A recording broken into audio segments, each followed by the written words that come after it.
you haven't heard the story, man, I was at practice in the park, but it got rained in, so it was really practice at the Bark. It was in the Barclays. You know what I mean? We was in there. We was in like the seventh row, and they was throwing signed basketballs in the crowd. And as they was doing that, I saw Noah Clowney. I said, "Yo, Clowney, throw me that ball, man." And he heard me because he threw me the ball. Know what I mean? And the ball is right here. This is it. Let me blow you up, Jay. Hold up. Pause. But he threw it straight to me. Like somebody in front of me tried to grab it, but I just snatched that joint. Oh, he put the heart on it too? Or you put the heart on it? No. Why would I draw it? You know what I mean? I just messed with you, Jay. Right. This we did, man. But word, man. Shout to Noah Clowney. He had a big game tonight, and that was dope. Yeah. More success for him, man. I know it's going to be a lot more to come. Now, that's a fact. I'm about to let the guys on. I want to read Nets press comment. He says, Noah Clowney breakout game. Time to rebuild. If they're smart, figure out a way to get at least 2 of our picks back for Mikal, trade CJ for expiring contract, and hopefully a protected first. Yo, man, when me and Nets press do a live, this shit fit to be on fire. I'm gonna tell you that. Nets press also said move DFS for a first and release Ben. It's time to get younger and add more picks. Also, he says 22 and 10, 3 for 4. Or he reading his stats. Yeah, you correct on his stats.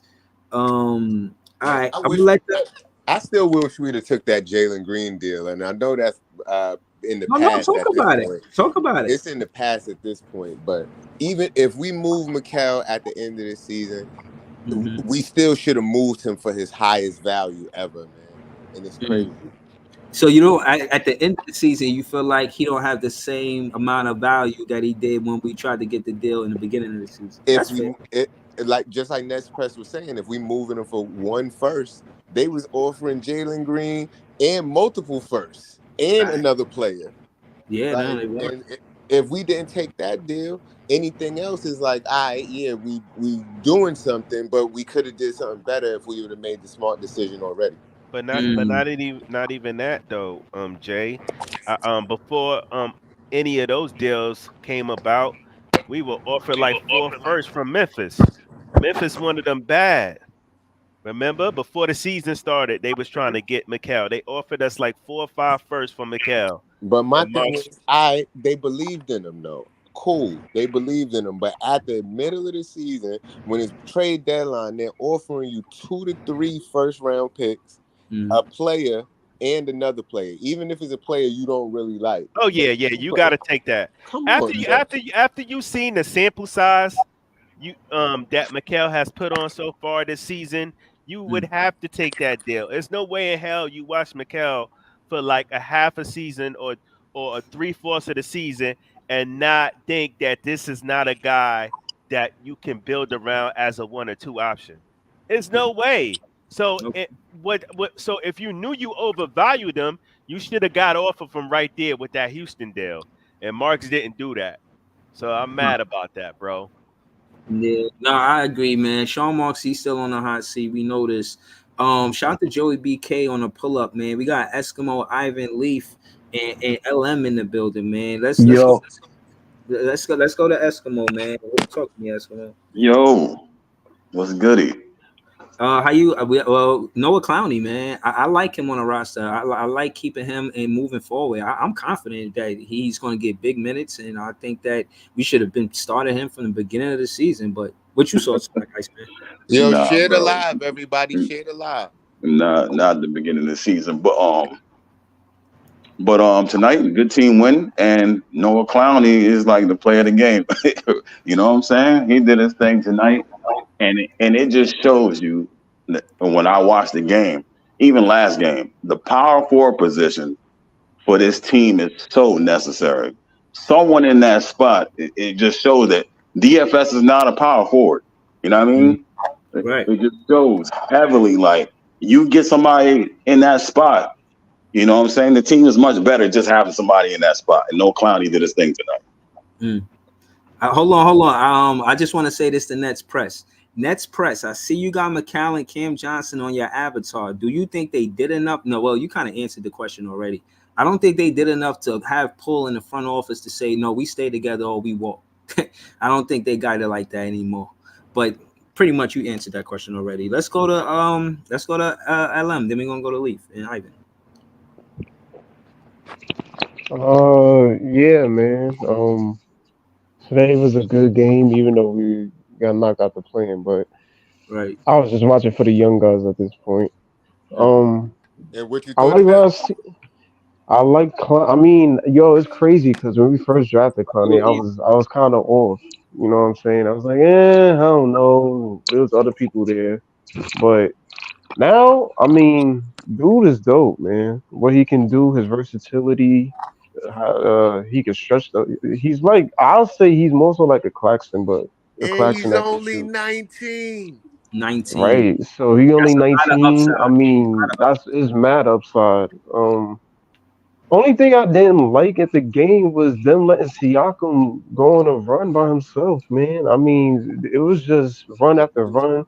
I mean, he had the high hand, but like it was just ridiculous. He was bullying Schroeder, Claxton just staring at him, bully Schroeder. I'm like, yo, help the nigga out, man.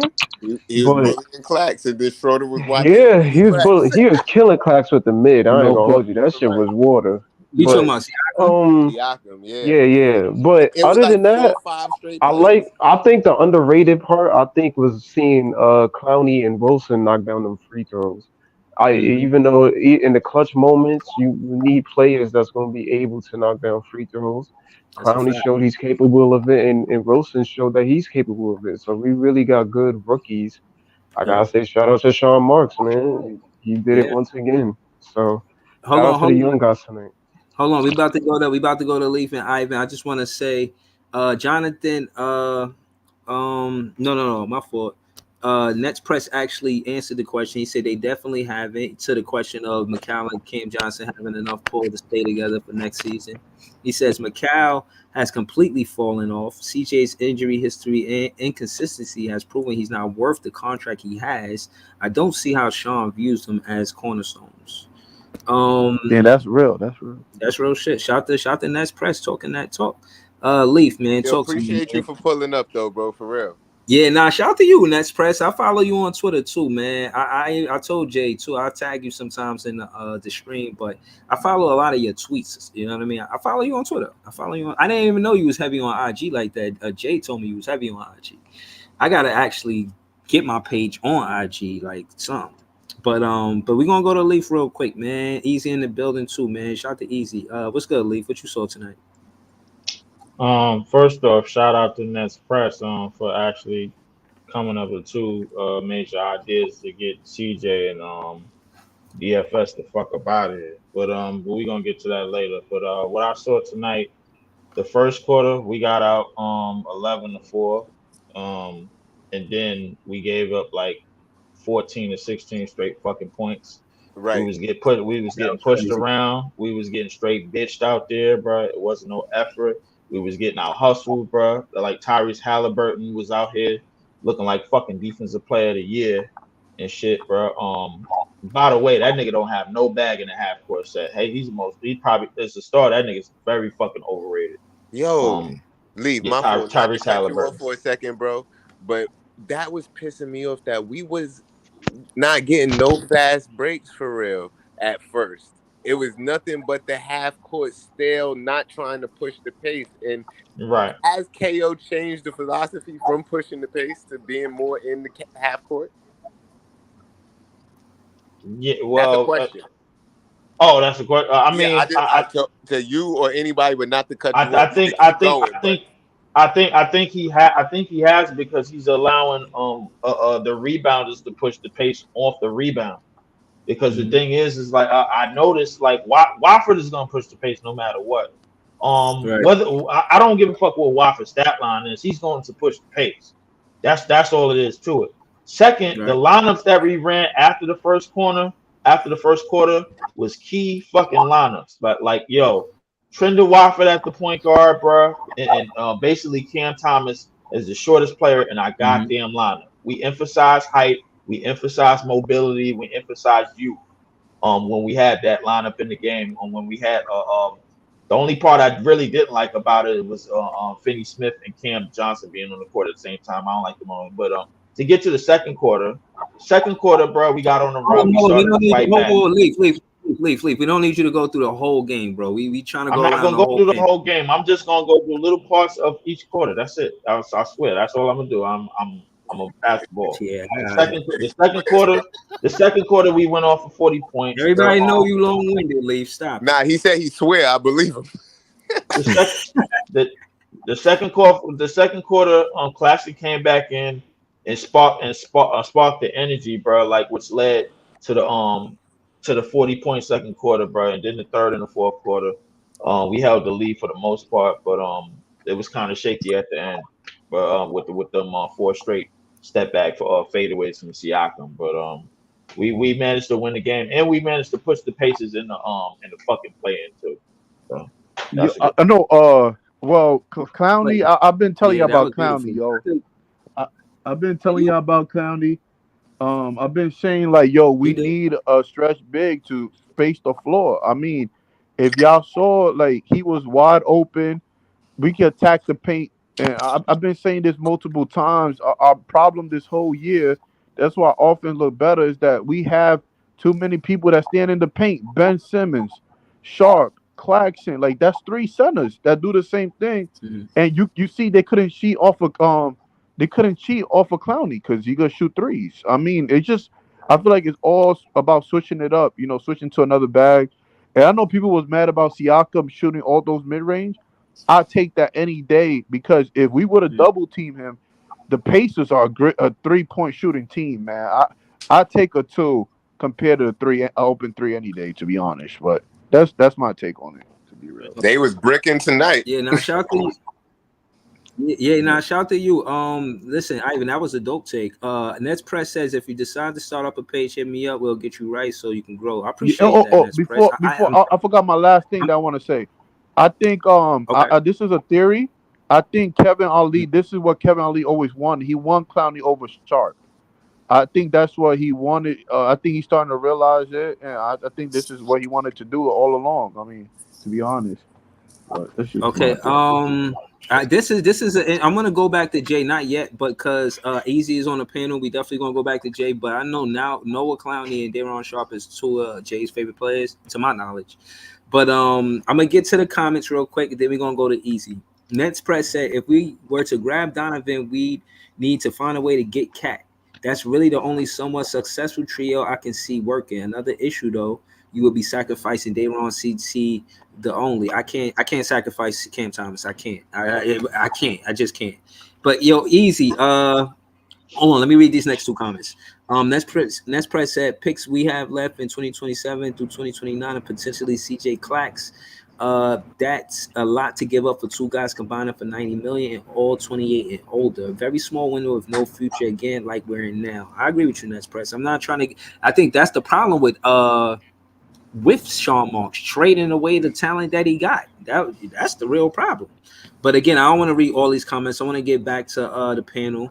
Talk to me, Easy. What you seen tonight? Did you see the game tonight? Nah, I ain't see the game, but I'm looking at this shit right now. Looking good right here, boy. 42 point second quarter. Yeah, looking nice right there, boy. Kept the offense steady after the second half. But yeah, we was hoping, bro. But here my thing though. All right, 2 things right here. 2 things. 1, all right, yes, I see your boy Noah Clowney out here, boy. I see your boy out here, yo. I see your boy. So y'all gonna have to think about that one because now that's a little conversation right there. Like, yo, all right, so what we want to do headed into the future now? That brings me to my second point. Me, it's gotta keep him easy. You gotta hold on, Easy. Go ahead, Easy. No, I was just gonna say you gotta keep a player like Noah Clowney because the threats that we were supposed to have on the outside was Finney Smith and Cam Johnson, and both of them on the outside been not they couldn't hit the side of a barn. They miss so many 3-pointers. And again, if y'all really watch the game, Leaf does the play-by-plays. So what I'm trying to say to you, Easy, is like when you watching the game, when you watching the score. A lot of times the teams, they'll try to clamp up on a Cam Thomas or something like that when it's a tie game. some way or another, we'll find a way to get it to Cam Johnson or DFS. A lot of those times they'll have an open 3-point attempt at the basket, and they will miss, and it'll take away the momentum from us. It'll take away the pace from us because they fucking missing, bro. And that being said, they are a weak point on our offense, on the offensive side of the ball. I would say DFS has better defense than Cam Johnson, but that's neither here nor there. When you contrast the productivity that you can get from a Noah Clowney and just looking at his upside, him being 19 and being able to stretch the floor to that way that we thought Cam Johnson and DFS would, bro, he is essential to the Brooklyn Nets roster next season, bro. Hey, I got a question for the panel. Do y'all think Noah Clowney playing better and showing this type of potential makes Sharp and Claxton expendable? That's gonna be my second point right there, Joey. I think Claxton stays. He got a whole deal with the Brooklyn Nets for clothing and shit. Like, I think he stays. But Day'Ron Sharpe, I don't know. I ain't gonna lie, man. I don't know. I'll be honest. Listen, I'm on edge. Day'Ron is signed as long as Cam is signed. Well, listen, why you say that, Jay?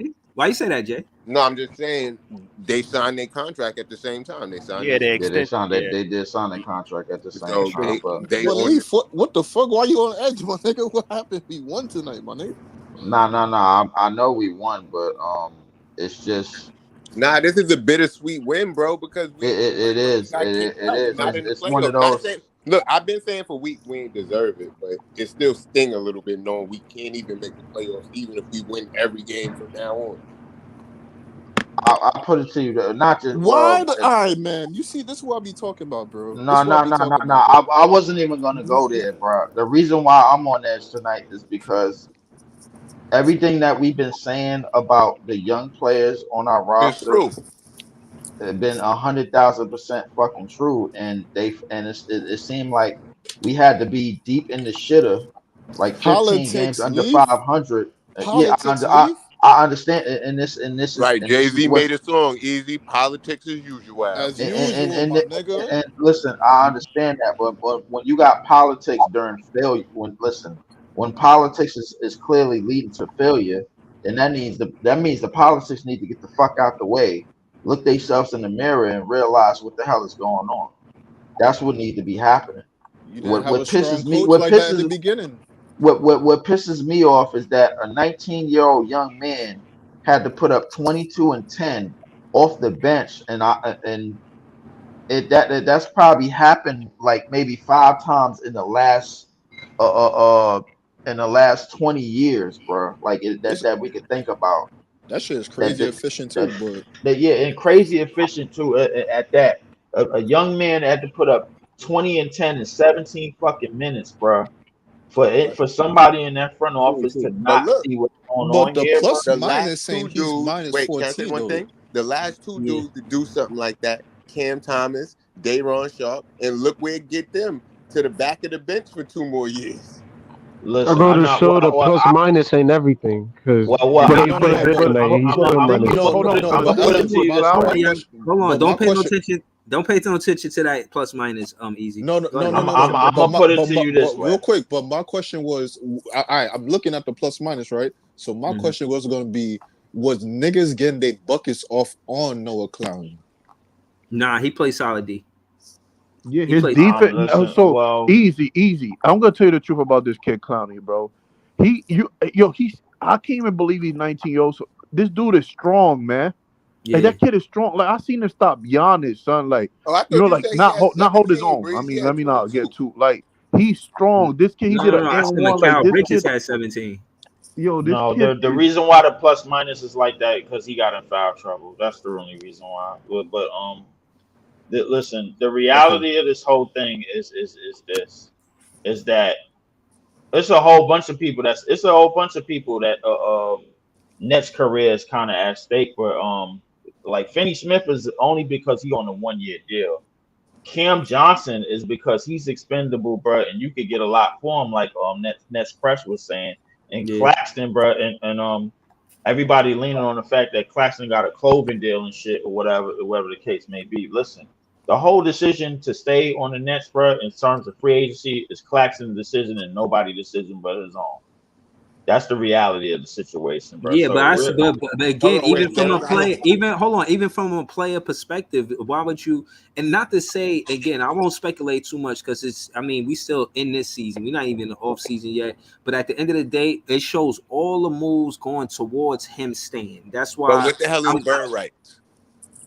I gotta check. Bird rights. Bird rights. Bird rights. No. Bird rights only means is that you don't have to dig in a hard cap. That's all that shit mean, bro. Like that's no. No. The bird rights mean you could go over. You could go over the cap. Over the cap. You could go over the cap and go into the luxury tax. So basically, basically, if they really want to keep him, they could go over the cap. Hold on. Well, they said they got his bird rights. I want to say no. But Ivan, let Joey, one at a time. Right. Ivan, let Joey go first. He was trying to say something. Then we can go to Ivan after that. Go ahead, Joey. No, I was gonna say your bird rights is when, like some of y'all was saying, you can go outside of the hard cap to keep your guy because he's your guy. You know what I mean? So, exactly, you drafted him or he been with the team for a certain amount of time, so you kind of like owe his bird rights. It was actually named after Larry Bird because they wanted to give they wanted Larry Bird to stay on the Celtics, and they wanted the Celtics to be able to go outside the cap and compete with everybody that was trying to get him to keep him. Because they was, it was his guy, but yeah, man. That's all I wanted to say, man. Hold on. I want to read. Let me get to the comments real quick. Nets Press said best thing to do is build around CT, Noah Claxton, Reek, Whitehead. If you get our pick back this year and next year, we have an opportunity at Nikola. Topic. I guess Jokic he meant. Rob Dillingham this year and Cooper Flag. No, he didn't. No, he meant topics, bro. Like that's the draft pick. That's a okay. I don't know these guys. You're gonna have to. Nah, it's another Nikola coming in the league. It's named Nikola Topic. Okay. Hold on. Let me. He was in the top 10, likely to go number 1 or some shit. No, I'm dead serious. His name is Nikola Topic. No, but Breeze, Breeze, you thought he was really talking about Nikola Jokic? No, he wasn't talking. Yeah, I didn't know. I didn't know there was a guy named with a last name named. To be honest with you, I thought it was an error, a spelling error. I think so tonight, right? Tonight, I think this was. I want to say something because this was Kevin Ali's actual roster that he wanted to play, and you could tell, and you'd be like, what do I mean by this? He want Clowney over. Like Sharp didn't play tonight, or what's the other Sharp wasn't on the injury report. He just got a DNP. Yeah, he just got a DNP. I think Dayron got a DNP. Smith, DSJ got a DNP. And McCullough got a DNP. Yeah, this is no. DSJ got an injury. He got an injury. It's right here. But I don't think that's bad for Dayron Sharp. I think he's solidified as somebody that we want to keep on the roster. He makes the rotation. That just begs the question. I mean, if you're looking at this roster, right? Would y'all? And I'm not with it. I still think we got to get a coach. But I'm hearing some people say, "Yo, what would Ollie have done with this team if he had an 82 season work to work with?" What he would have done with this team is what you're saying tonight. This is roster. This is what Kevin Ali roster. Listen, Cam, but they say if this roster would we have made the playoffs if we had Ali as our head coach? Absolutely. Yo, just remember, Easy said. Hold on, y'all remember what Easy said? I said I came on the panel, right? Nobody really knows. Hold on. I came on this panel. It said Kevin Ali play Clowney. We're not gonna lose more. We gonna win more games than we lose or whatever. Bro, I'm willing to sell like this if we have this roster next year. No Ben Simmons. No other, you feel me, that been injured or whatever. I really feel confident we will beat the AC. I'm saying it right now. No, it depends on what we add. We gotta add some more shit. Hold on. We gotta add some more shit, bro. It's not that simple. Hold on, y'all. One mic. Let's go to Easy. What you say? Then we go to the Iceman after Easy. Go ahead, Easy. So you saying if niggas had Kevin Ali from the beginning of the season, we'll be at least 6.5 games better. Not with Ben Simmons and them. Now, I think with this roster now, yeah. If Clowney coming off and we add a little piece to it, I really do think do that, bro. We had the roster from the beginning of the season. Hold on. No. You haven't been listening to what I've been saying, bro. I said we never stretched the floor before. We played. I'm gonna say it again. No, but you're giving Kevin hold on. I'm gonna say before you go easy. Hold on, let him we have Ben Simmons in the dunker spot. We have Sharp in the dunker spot, and we have Claxton in the. I've been complaining about this all year long, yo. Y'all know that's been my rhetoric. I've been complaining about this all year long. I've been asking for a stretch big like Clowney forever, and I even told y'all. Remember when you said, "Yo, Ivan, don't crash out"? I said, "I promise we go win more games." Jay, remember? We go win more games if we stretch the floor. I've been saying that forever. I really believe that. Hold on. This is what I wanted to say to that. The whole part of stretching the floor and the glazing that a lot of fans did with Ben Simmons is, he's going to find all of the shooters, blah. That shit was corny in my opinion. Hey, bro. Listen, Can I finish my take? I said 10 words. Go ahead, bro. Ben Simmons on this roster, I was never really excited about it. I tried to get excited in the offseason. He came back, and you seen what happened. We don't have to go through it. Case in point is the spread in the floor, to Ivan's point, was supposed to come from CJ McCall and DFS. That didn't happen. In my opinion, McCall, CJ, or DFS didn't shoot well enough for them to be an outside threat on a consistent. I think. Hold on, wait. I just gotta say one thing. Just because you said McCall didn't shoot well enough, I saw on the jumbotron tonight that McCall is 4th in all time in net 3-pointers in one season right now. But that's not trying to. I'm not the biggest McCall fan, but I do gotta attempts. Let me finish. What's the percentage? Hold on. What's the percentage? I don't know. Hold on. Jay was interjecting. Let me just finish this talk. Yeah, my bad. Go ahead. Nah, you good. Then we're gonna go to Joey. What I'm saying is but respectfully, the bigs wasn't supposed to be McCall. It was supposed to be CJ because they had him at the 4, and they were supposed to be DFS because they had him at the 4. So I'll just leave McCall respectfully out of the equation because he was either the 2 or the 3. He was never really the 4. So to Ivan's point, the stretch big was supposed to be CJ or DFS. They didn't do enough to be consistent, and Noah Clowney should take their minutes immediately. But go ahead. Who was next? Joey? Joey's about to say something. No, I was just going to say the thing about Ben Simmons, he wasn't out there to stretch the floor. He was out there to be the point guard. To be the point guard, get in transition, and get those guys easy shots. You know what I mean? Off a stop and getting in transition. Everybody knows Ben Simmons can't stretch the floor because he can't shoot and he's scared to shoot. So in a half-court set, it looks like nasty work. Like everybody, you know what I mean? So that shit look gross. I ain't gonna lie to you. I mean, but you are right though, Breezy, and you are right too, Ivan. I mean, the Nets and real Nets fans been asking for a stretch 4 for like forever.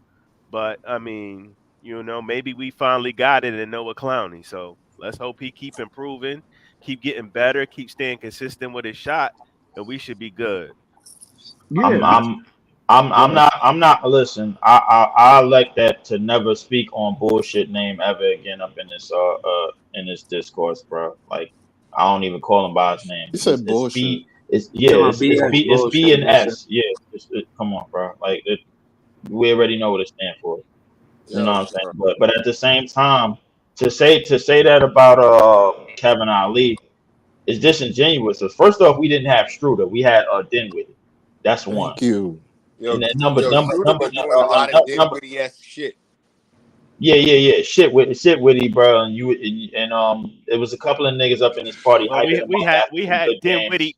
We had Dinwiddie and Vaughn. So let's put Vaughn in. Yeah. Then we went from Dinwiddie and Vaughn to Kevin Ali and Toaster Struder, bro. Like that's what we went to. So realistically, Toaster Struder, he's the best point guard we got.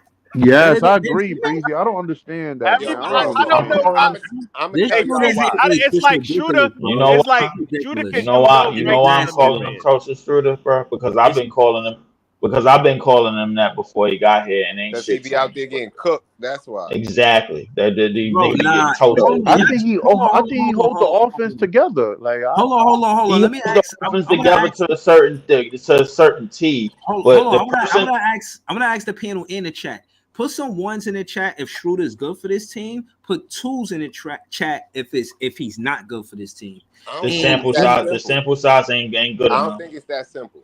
I agree. It ain't exactly. Go ahead and tell him why, Jay. I feel like it's not that simple because, like, if we were supposed to be a team that plays with pace, I feel like he slows up the pace. He's like Dinwiddie. He like to dribble the air out the ball sometimes too. And like it was a couple plays today where he held the ball until the end of the shot clock and then took a wild layup. And it's like, bro, I get attacking the paint, but we just got a better shot than that. You are right about Let me make one thing clear before anybody say anything. As far as pushing the pace on this team, there's only two niggas, bro, that had the ball in their hand this entire year that did that. Yo, bro, it was bullshit, and it was Trendon Watford. That's it. Schroeder be slowing up the pace. But he get up the court and but hold on, y'all. Let me rebuttal that. Yeah, rebuttal that real quick, bro. Yeah, hold on. Go ahead, Joey. Rebuttal. Like I said, I think Schroeder is just one of those players. To some Nets fans, it's like no matter what he do, motherfuckers gonna say some foul shit about him. I think Schroeder been solid. I agree. Whole fucking time he been with us. I think he's played above expectations. Facts. Like, yeah, he may not be able to get into transition and push the pace like Ben Simmons, but you know what? He looks way better in the half court set than Ben Simmons. 6'10" fucking guy. He looks better in the half court set. He looks way better in the half court set, but he may fuck up here and there and make dumb. But all point guards do though. It's just a team. He don't even know our offense still. He don't know our offense still, bro. Remember, he just got traded. Nah. You're right. You absolutely right. He doesn't know our offense. But listen. You don't know none of our subs, bro. I know this. Hold up, wait, Joey, because you putting me in position where I gotta defend a fuck nigga, bro, like that, and I didn't want to. You ain't gotta do that. You did not. I don't. I don't want to do this, bro, but I feel like I got to, bro. Like, no ones in the chat, no tools. Listen, and this ain't no glazing on what kind, bro. This is the straight truth. Can somebody please tell me what our offense looked like in the first 8 games when Claxton was missing? You're not going to mention them and then you do that. Come on, no, I didn't mention them. I just want pay attention to my goddamn. Let's stay with you just said. Hold on, y'all. Hold on. I can confidently say that Schroeder and Claxton look 10 times better with Ben and Claxton. I can confidently say Schroeder that. and Claxton way better than Ben and Claxton. Yup. Yeah, and another thing, another thing too. Like I said before, man. We're gonna go to Isaac, then we're gonna go back to Jay. Yeah. Like I said, we beat. So this is what I like, because if y'all see this game, right? The Pacers wanted to win so bad that they switched defenders every time Clowney or Claxton came, because it was a chess match. Kevin Ali was playing a chess match, and it was dope watching that, because it's a play. We lost to them twice, so it was like a playoff series, and he switched the whole. I'm proud of Kevin. I think this is what Kevin Ali wanted to do. This is what he wanted his team to be, and you could tell they both were playing chess matches. Every time when Claxton came, they brought another player. Every time when Clowney came, they put Oli Toppin, something like that, to guard him. It was both of them were playing chess match, man. And I don't think people don't give credit to Kevin Ali. And Cam Thomas even said, they were like, yo, what do you think about Kevin Ali performing? He said, yo, he started with a bad start already. Facts, bro. Facts. That's all, man. Would y'all want Ali back for next year? I just want to be clear about what for the young players. You damn right I do. Yeah, I agree with Leaf.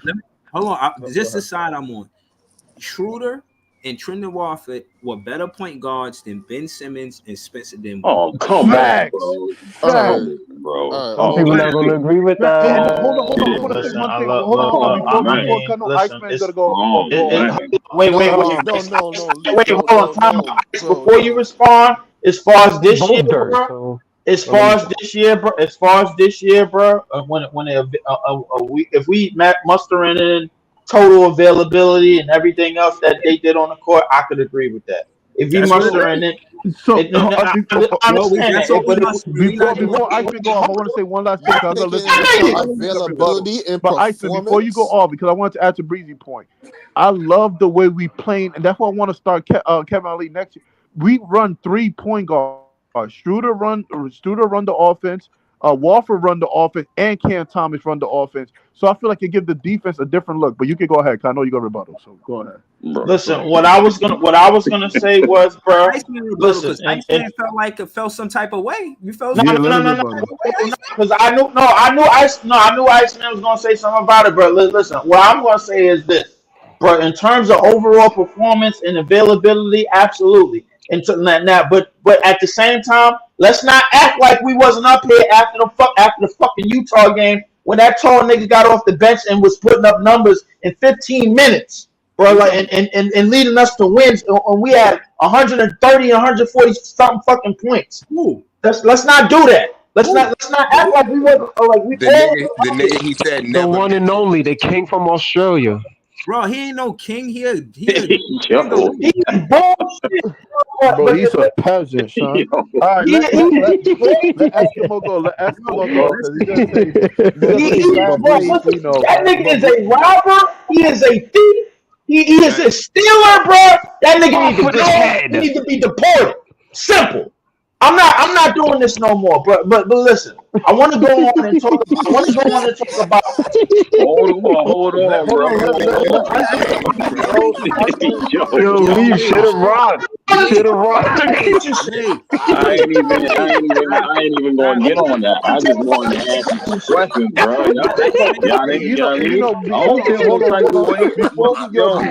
Before we deport Ben Simmons, before we deport Ben Simmons, hold on. And I want him gone. I want him gone. Can I get in the comments?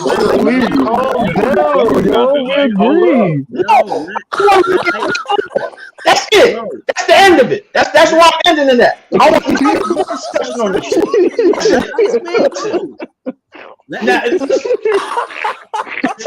Look, as far as coaching goes, bro. As far as coaching goes, for the young players, Iceman ain't even gonna word out. I ain't even on that. You know what I mean?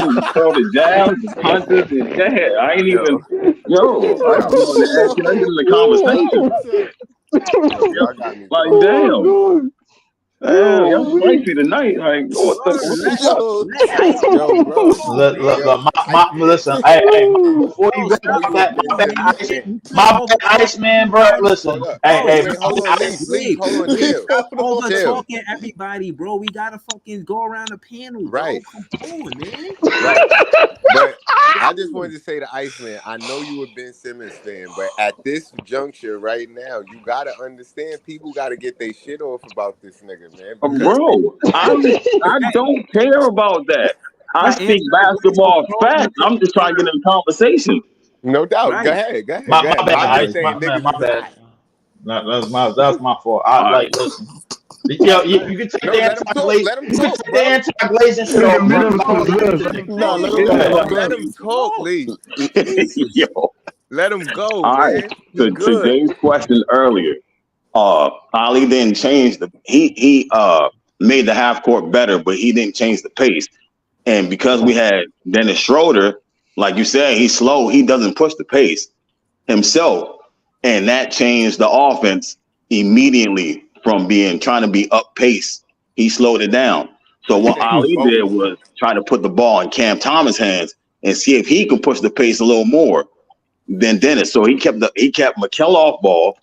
And he kept Dennis Schroeder on ball and Cam on ball to see if Cam could push it a little bit more than Dennis to make the offense work a little better and faster. That was his strategy, because he kept saying that they kept double teaming McKell.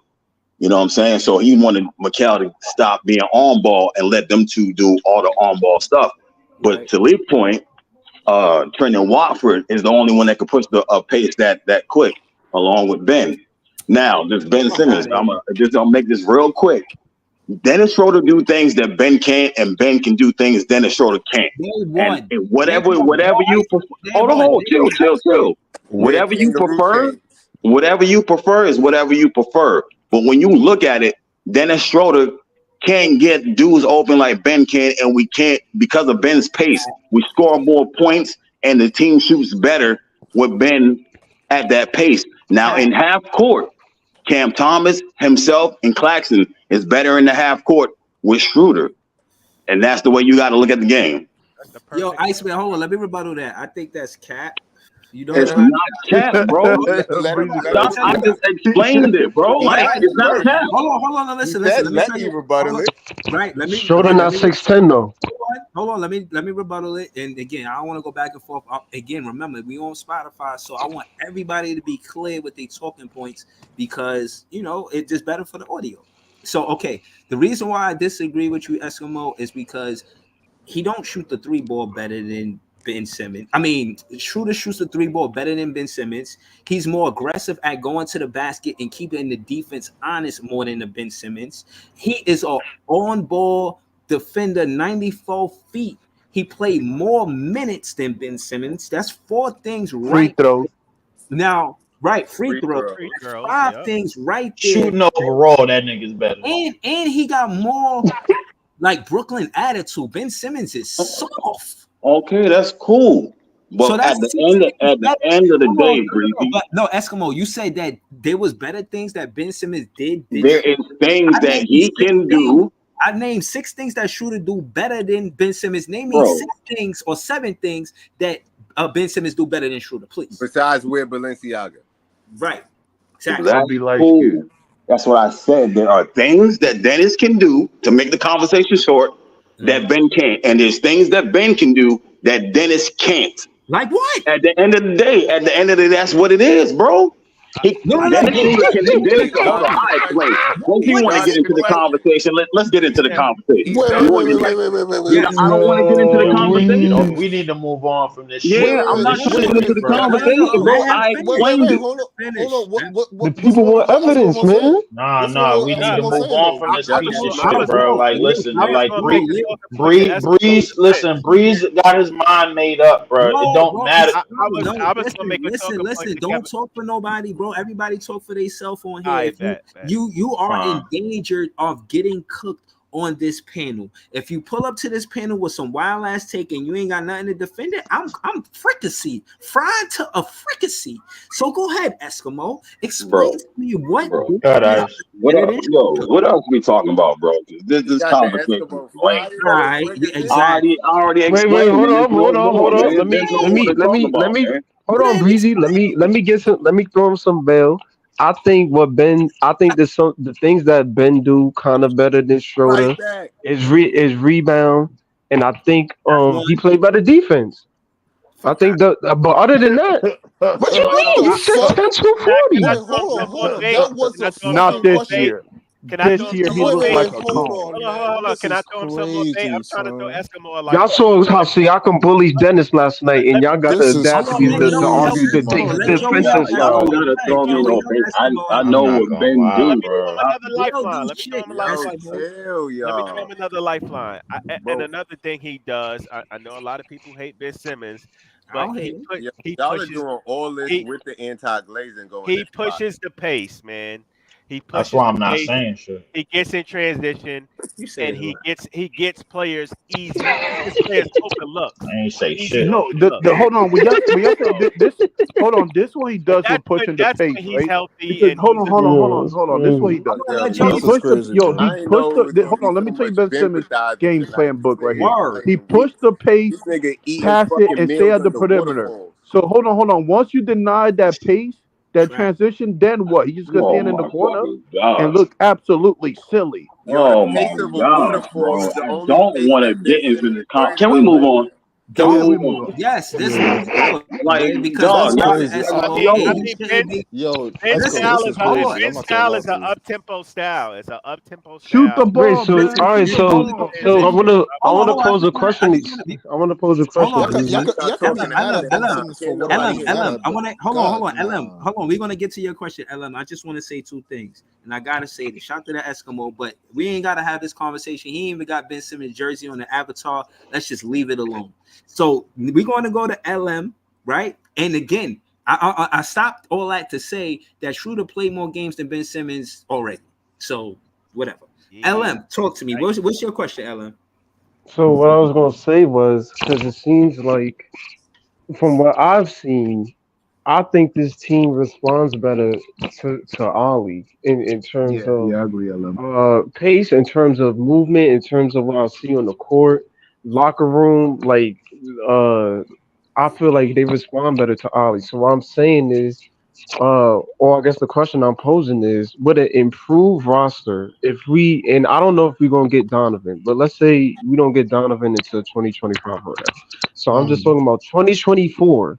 This roster with an improved Cam, which we've seen, and with the roster buying behind the Cam Thomas offense or whatever in the roles, and we see how that's worked out. We've won games. We've seen the improvement on defense around. We've seen the locker room chemistry get better. Would y'all be valid, or would y'all agree with, I don't know if they're going to give him a max, but letting Kevin Ollie have an 82-game season with an improved roster, but the same young core next year?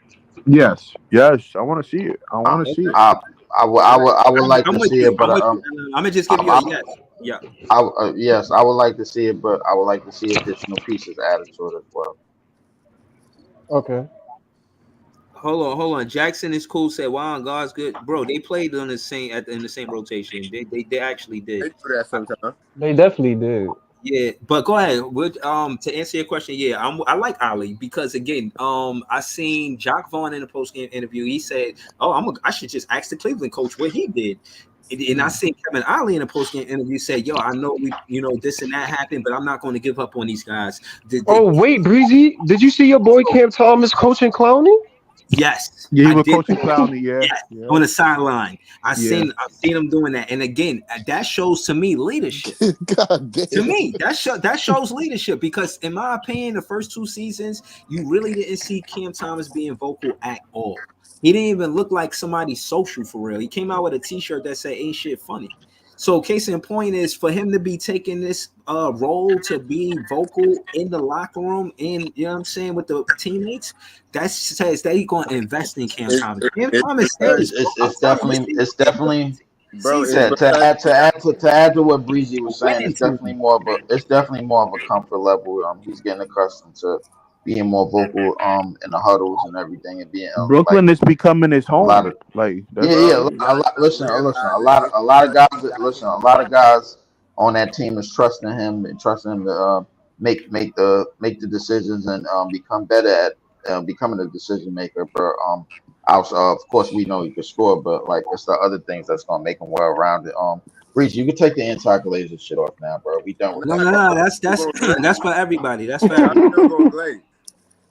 That's for everybody. Some Glazer gonna happen eventually. Hold on, let me get to the conversation. Hold on, bro. Stop it, bro. If anything, I'm not even talking about you when it comes down to glazing, bro. I mean, we're not going to take it. I know that, bro. But I mean, I'm saying. I'm trying to read this comment, man. Hold on. He said Jackson is cool. Said, "Damn, I must have been grabbing a drink during either way. I'd love to see them together more." Now, I agree with that. I think he could take at the starting 4 role, but over Cam Johnson and DFS early, immediately, next game. So I think that's how I assume we should see it. But maybe that's just me being, No, I like Clowney coming off the. I like the Clowney and Claxton messing up on the 5. I like that a lot. I like some days. I like Clowney and Claxton too. Man, I like them mixing it up. Like if Clowney, I feel like if Clowney, spreading the floor don't work, then you could go to Claxton at the 5, or if Claxton at the 5 don't work, then you go to Clowney. Just having different looks. Like tonight, They kept switching. It was a back and forth. They both were like, yo, one spread the floor, the other one. And to say this is why the only reason why I always want to see a 5 spread or whatever. Because no offense. I know I'm high off Cam Thomas, like Breezy, LM. Like, I don't think nobody can stand in front of Thomas. Like, respectfully. So when Clowney was there, they didn't stand. You see him going off with 3. They didn't stand a chance. So hold on, Like, hold on. Ivan, I do want to get to the comments. I am going to get to the comments. But Ivan, I disagree. You know, I won't say disagree, but I hear a lot of the rhetoric of Cam Thomas being the shortest player on this team. Let me tell y'all something. He one of the strongest players on this team. And he goes to the basket. He goes to the basket more than anybody on this team. So hold on. Strongest player gotta go to Day. Hold on. This is the comment I wanted to read. Jonathan, yeah, Dayron is strong as hell. Yeah. Hold on. All right. Okay. Maybe that's but he got a DNP coach. But no. But the point is take that anti-glazing down, boy. But Jay, you got to focus on the reason why we want Clowney in the starting lineup, because that's going to bring Dayron back on rotation. I didn't say nothing about Clowney. I said Dayron. Hold on. No, but I'm telling you that what's going to get Dayron back in rotation is once Clowney start getting more minutes. And DFS and Cam Johnson become expendable, and we start moving on the side. Can I read the comment, please, and then get to Dayron, please? My bad. Just come here before you do that. Shout out to Jonathan. He says interim coach Ali has done nothing for this team. Taking Lonnie out of the rotation and alienating Dayron Sharpe hurt this team. Yeah, we won tonight, Jonathan. That's the only time he did it. We're gonna get to it. He said, "Yeah, the team is slightly better, but very, very incomplete." Now, this is different parts of the question. We can pick it apart. Y'all know how we do. How can you do that with a small sample size? Lonnie out the rotation makes sense. Lonnie ain't a good shooter. Consistency, like he can have game. Listen, he can have game. Bro, I'm trying to tell you. If you let me finish, he could have good games. Yes. But on a consistent level, for availability, and again, let me explain why. This is why I'm a Nets fan. If you're a Nets fan, you know this team should be big on availability. It's one thing to have a guy on the roster; it's another to have him in the rotation, actually getting minutes. So that being said, Lonnie Walker don't be available like that. Now and when he was playing hurt. What I mean by playing hurt, taking ill-advised jump shots, taking 3-pointers way too far. You taking 3-pointers the defenses want you to take. They dare triple dare you, and you won't go to the basket and do what you did in the midi, because that's where he was dangerous, averaging shy 20 points a game in under 20 minutes is when he was able to get to the midi. But when he hurt his hamstring, he wasn't doing those plays no more, coming off of the pick and doing anything like that. He was just taking 3 balls. Oh, I'm saying that to say that Kevin Ollie taking Lonnie Walker out the rotation was a good thing. I disagree with Jonathan. But go ahead. Yeah, I disagree with Jonathan too. I was going to say, hold on.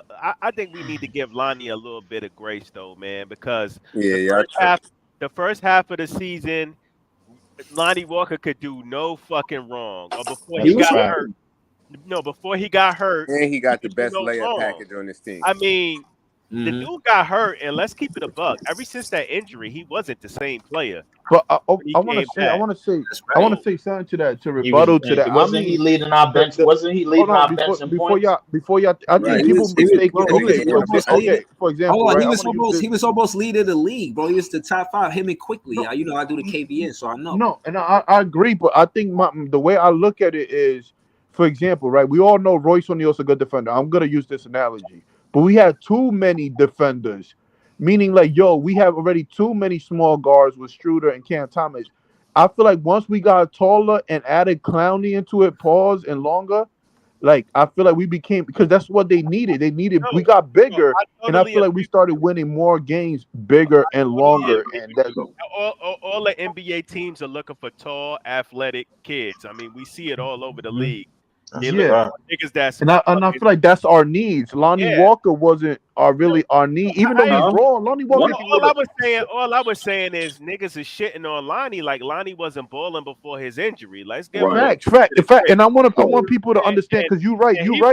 He was only one of the few players that could get his own shot, put pressure on the rim. Outside of Cam Thomas, he was the only one. No, and you're right. I'm saying, like, when people understand, when people be like, sometimes it's hard for people to understand. Like, yo, sometimes the team don't need him. That doesn't mean he's good. He isn't good.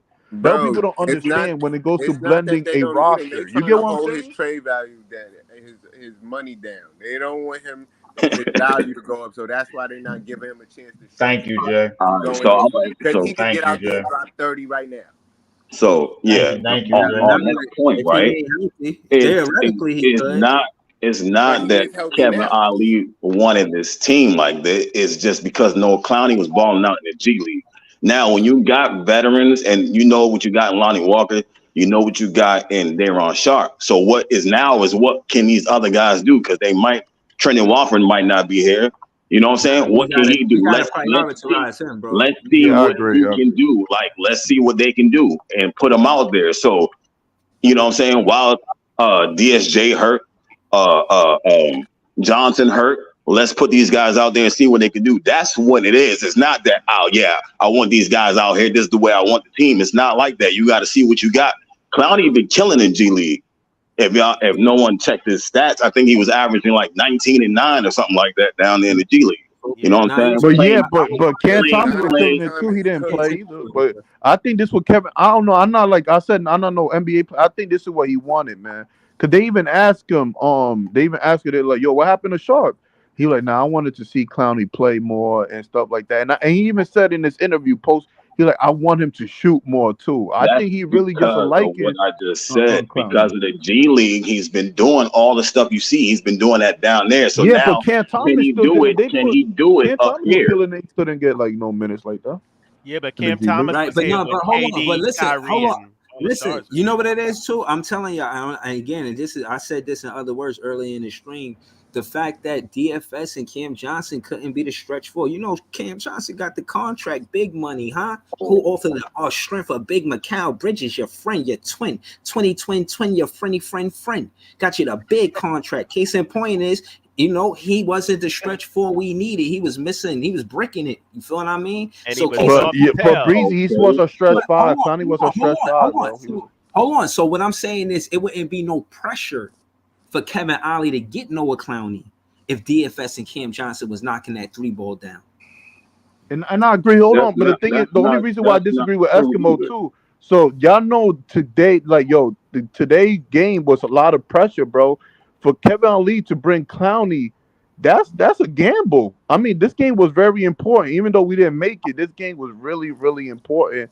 You know, you could tell the atmosphere and all of that. So I think it really was a strategy, to be honest. Because we wasn't going to leave our elimination up to the Hawks. You know what I'm saying? Yep. We was trying to win to have our faith in our own hands. Right. Right. Especially at the Barclays. Right. And he even said, and I'm gonna repeat again what he said too.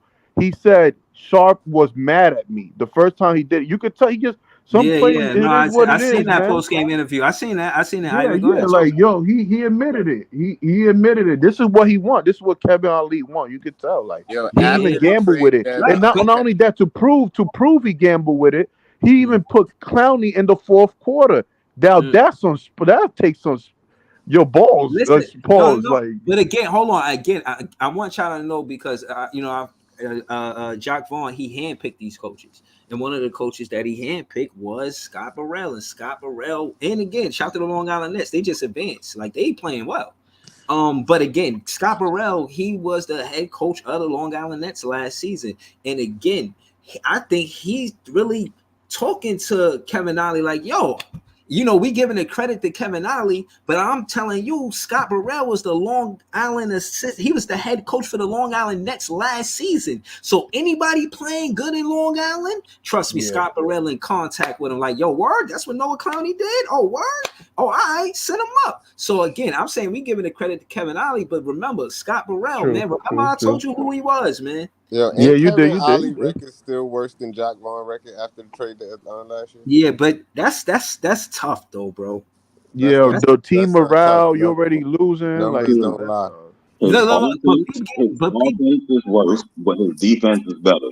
Or offense is the same and defense is better. The defense is ranked 13th right now, but the offense is ranked 24th. Even Cam Thomas said in his interview today, he said that wasn't fair for Kevin Ali. You can tell Cam Thomas like Kevin Ali, yo. You can just tell like these players. Yeah, yo, you like know him. that in the post game interview right after it happened when he found the news, and he went to Kevin Ali and hugged him. He said, "Yo, Cam Thomas hugged Kevin Ali when he became the head coach."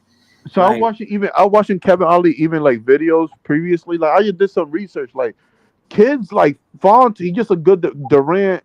DF, they all talk highly of them, man. He's just a good developing coach, and I think, and like I said, I've been wrong multiple times. I think he deserves a start, man. And like I said, I like what I see so far, man. And I don't know, like I don't know. I'll give him a chance personally. That's how. Yeah. I feel. Again, hold on, do you? I think that he's a player's coach, man. He's real transparent. He talks to the guys. He even says that, this is what I tell him. You know what I mean? And I think he's building a rapport.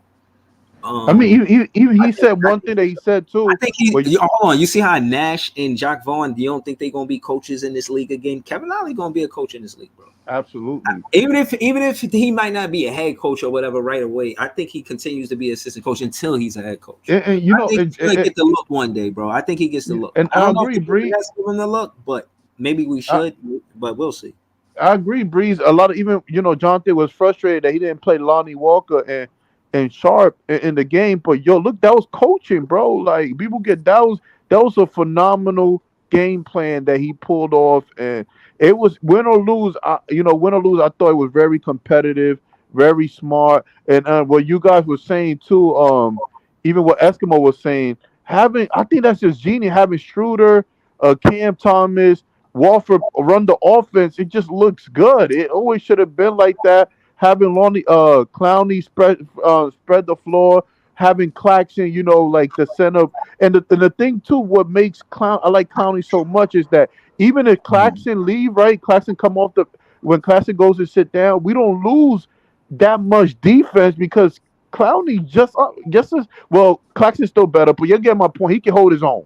With that being said, bro, how many of y'all still want Claxton here next year? I do. And again, this ain't Zach Edey versus Claxton.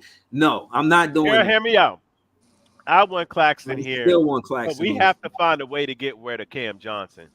I think that'll free up a lot of shit. If we could get rid of him, and we could get up off Cam Johnson, we could use that money for Claxton and other shit.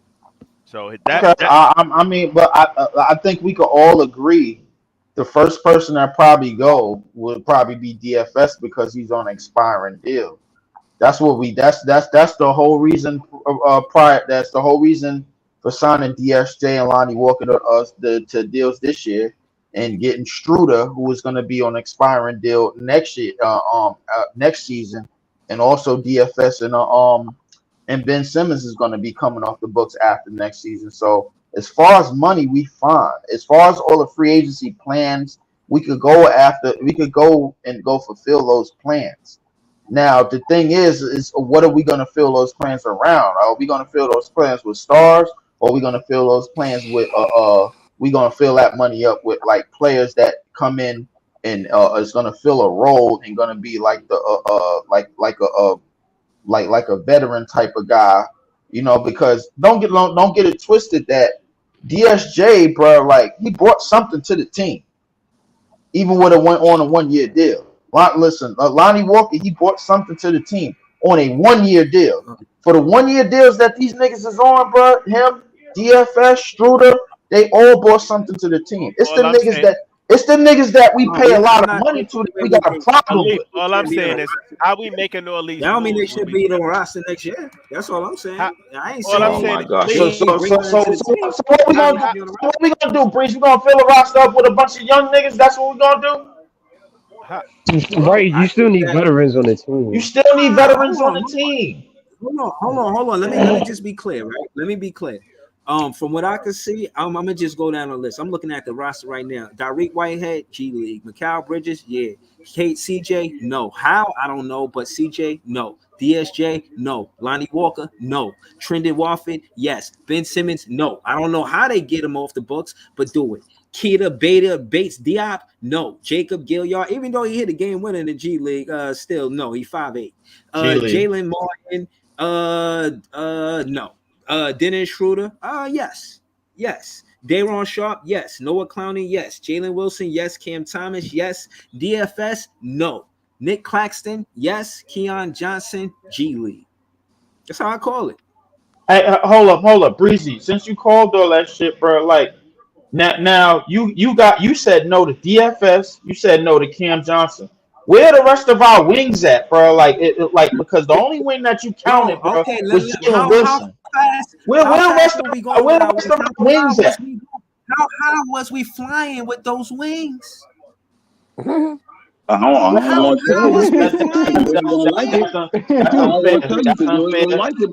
That's unfair. That's unfair, bro. You know what? I'm gonna tell you why. That's unfair, bro. You know why? Because all of the wings that we had, including Jalen Wilson, was all motherfucking role players, bro. You gotta put them someplace. You gotta have them someplace on the team. All right, let me rebut that.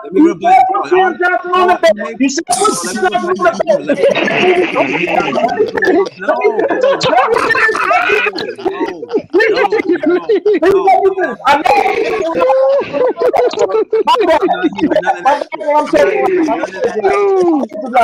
Relief gets him rolling, yo.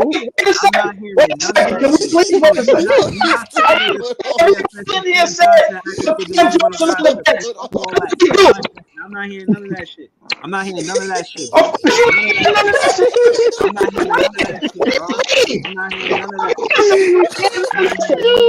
Johnson is on the bench and he makes $1 million. That's where you wanted him, right? I won't have it. You about to get a heart attack. Y'all niggas, man. Yo, man. This 1 minute. He want the nigga on the bench. Season over, bro. Season over. Season done. All season is coming, bro. Calm down, bro. I don't even know why you're doing this, bro. I said I asked you a question, and instead of you answering the question, you went somewhere else. I asked you the wings that we got. How high was we flying? We wasn't flying. That's and I said that's unfair. Hold on, listen. Yo, I'm crying. I'm not having none of that. It wasn't nothing fair about the shot attempt. It wasn't nothing fair. Like, I'm not hearing that. You know why? You know why it's unfair, bro? Because what you know why it's unfair, Breezy? Because what coach was drawing that up? It wasn't Kevin Ali drawing up them niggas taking a whole bunch of shots, was it? No. You wanted Cam Johnson on the bench. Well, where is he now? Coming off the bench. Did you not? Kevin Ali did that. Okay, then, bro. So I'm not jacking up. So before we shut these niggas off the team, let me rebut that. My point is this. To your point, right? It's my point to your point is they had opportunities to keep us in the game or not keep us in the game, and more times than not, they shot us out the game instead of in the game. So the point is, a lot of where we relied on them for offense, better said, when we relied on them for offense, bro, they weren't there for us, bro. That was never their role. They wasn't with us shooting in the gym. That was never their role. Listen, this is what I'm saying. Hold on, that's your talking point, that wasn't their role. And this is my talking point, is that they had time to adjust about a course of 70-something games.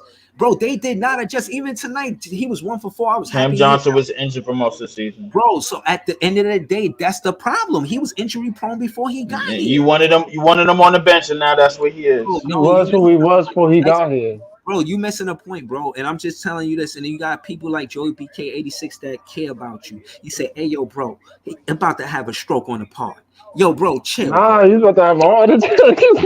Listen, this is what this is what I'm saying, bro. I got no disrespect for them, bro. I'm not saying they didn't serve a purpose. I'm saying that the reason why it's pressure for them to not really get playing time, and it's not about really sitting Daron Sharp, but keep it real with you. They got DFS out there for defense, but Cam Johnson still supposed to be shooting at a high clip, and he not off the bench, bro. Listen. Shooters are gonna be up and down, bro. Even Klay Thompson, bro, as great as he is up and down. Come on, stop, please. No, please I'm not letting you do that, Leaf. I'm not please letting stop. you. What you mean? It's the truth. What are you talking about? Klay Thompson in the same sentence, bro. What is Cam Johnson 3-point percentage, Bougie? Can't let you do that. I can't let you do What that. is Cam Johnson 3-point percentage right now? Listen, bro, I don't care what it is. I seen him shoot this care, bro. I seen him. Why would you not care? Because that's listen. Because the encore performance not showing the percentage. I don't see Jalen Wilson. I don't see Jalen Wilson shooting 50+% from the field, bro. From the 3-point line. You got on Clowney the night that we lost the Bucks. All right, that's your talking point. Let me make my talking point. That's your talking point. This is my talking point. Again, you just disregarded what I said. When it come down to the clutch, we cannot go to DFS or CJ. When I seen a matter of fact, and you say that about put a stain on Jalen Wilson jacket, I just seen him hitting the clutch 3-pointer like the game ago. Like the other game we won, I think the third game, he had 1 3-pointer, and he hit that 1 3-pointer that he took, bro. I seen Noah Clowney come off the bench and hit his first 3-pointer. That's what I'm talking about, bro. All under Kevin Ali. All under Kevin Ali. All under Kevin Ali, bro. Everything that all of the roles that you wanted, bro, in terms of Cam Johnson coming off the bench and DFS taking less shots, you got that basically in the last couple of games from Kevin Ali. Kevin Ali answered all your fucking prayers, bro. When you asked for it, bro. What is it, bro? Like now you telling me to just get rid of these niggas totally, bro. And then the next thing you know, we gonna need wings because we gonna start getting cooked on the wings and shit. We don't need them niggas at all. That's what you don't tell me. By the way, we got Jalen Wilson. Who else? By the way, Noah Clowney shooting 25% from 3. And Noah Clowney to help. You see this shit? Jalen Wilson. I got Mikal Bridges starting. Jalen Wilson coming off the bench right now. If you asking me. And Jalen Wilson coming off the bench. Oh, okay. So who's our backup 2 guard? I don't have one yet. All right, then. There you go. If we being technical, if he healthy, it'll be Derek. But we gotta see.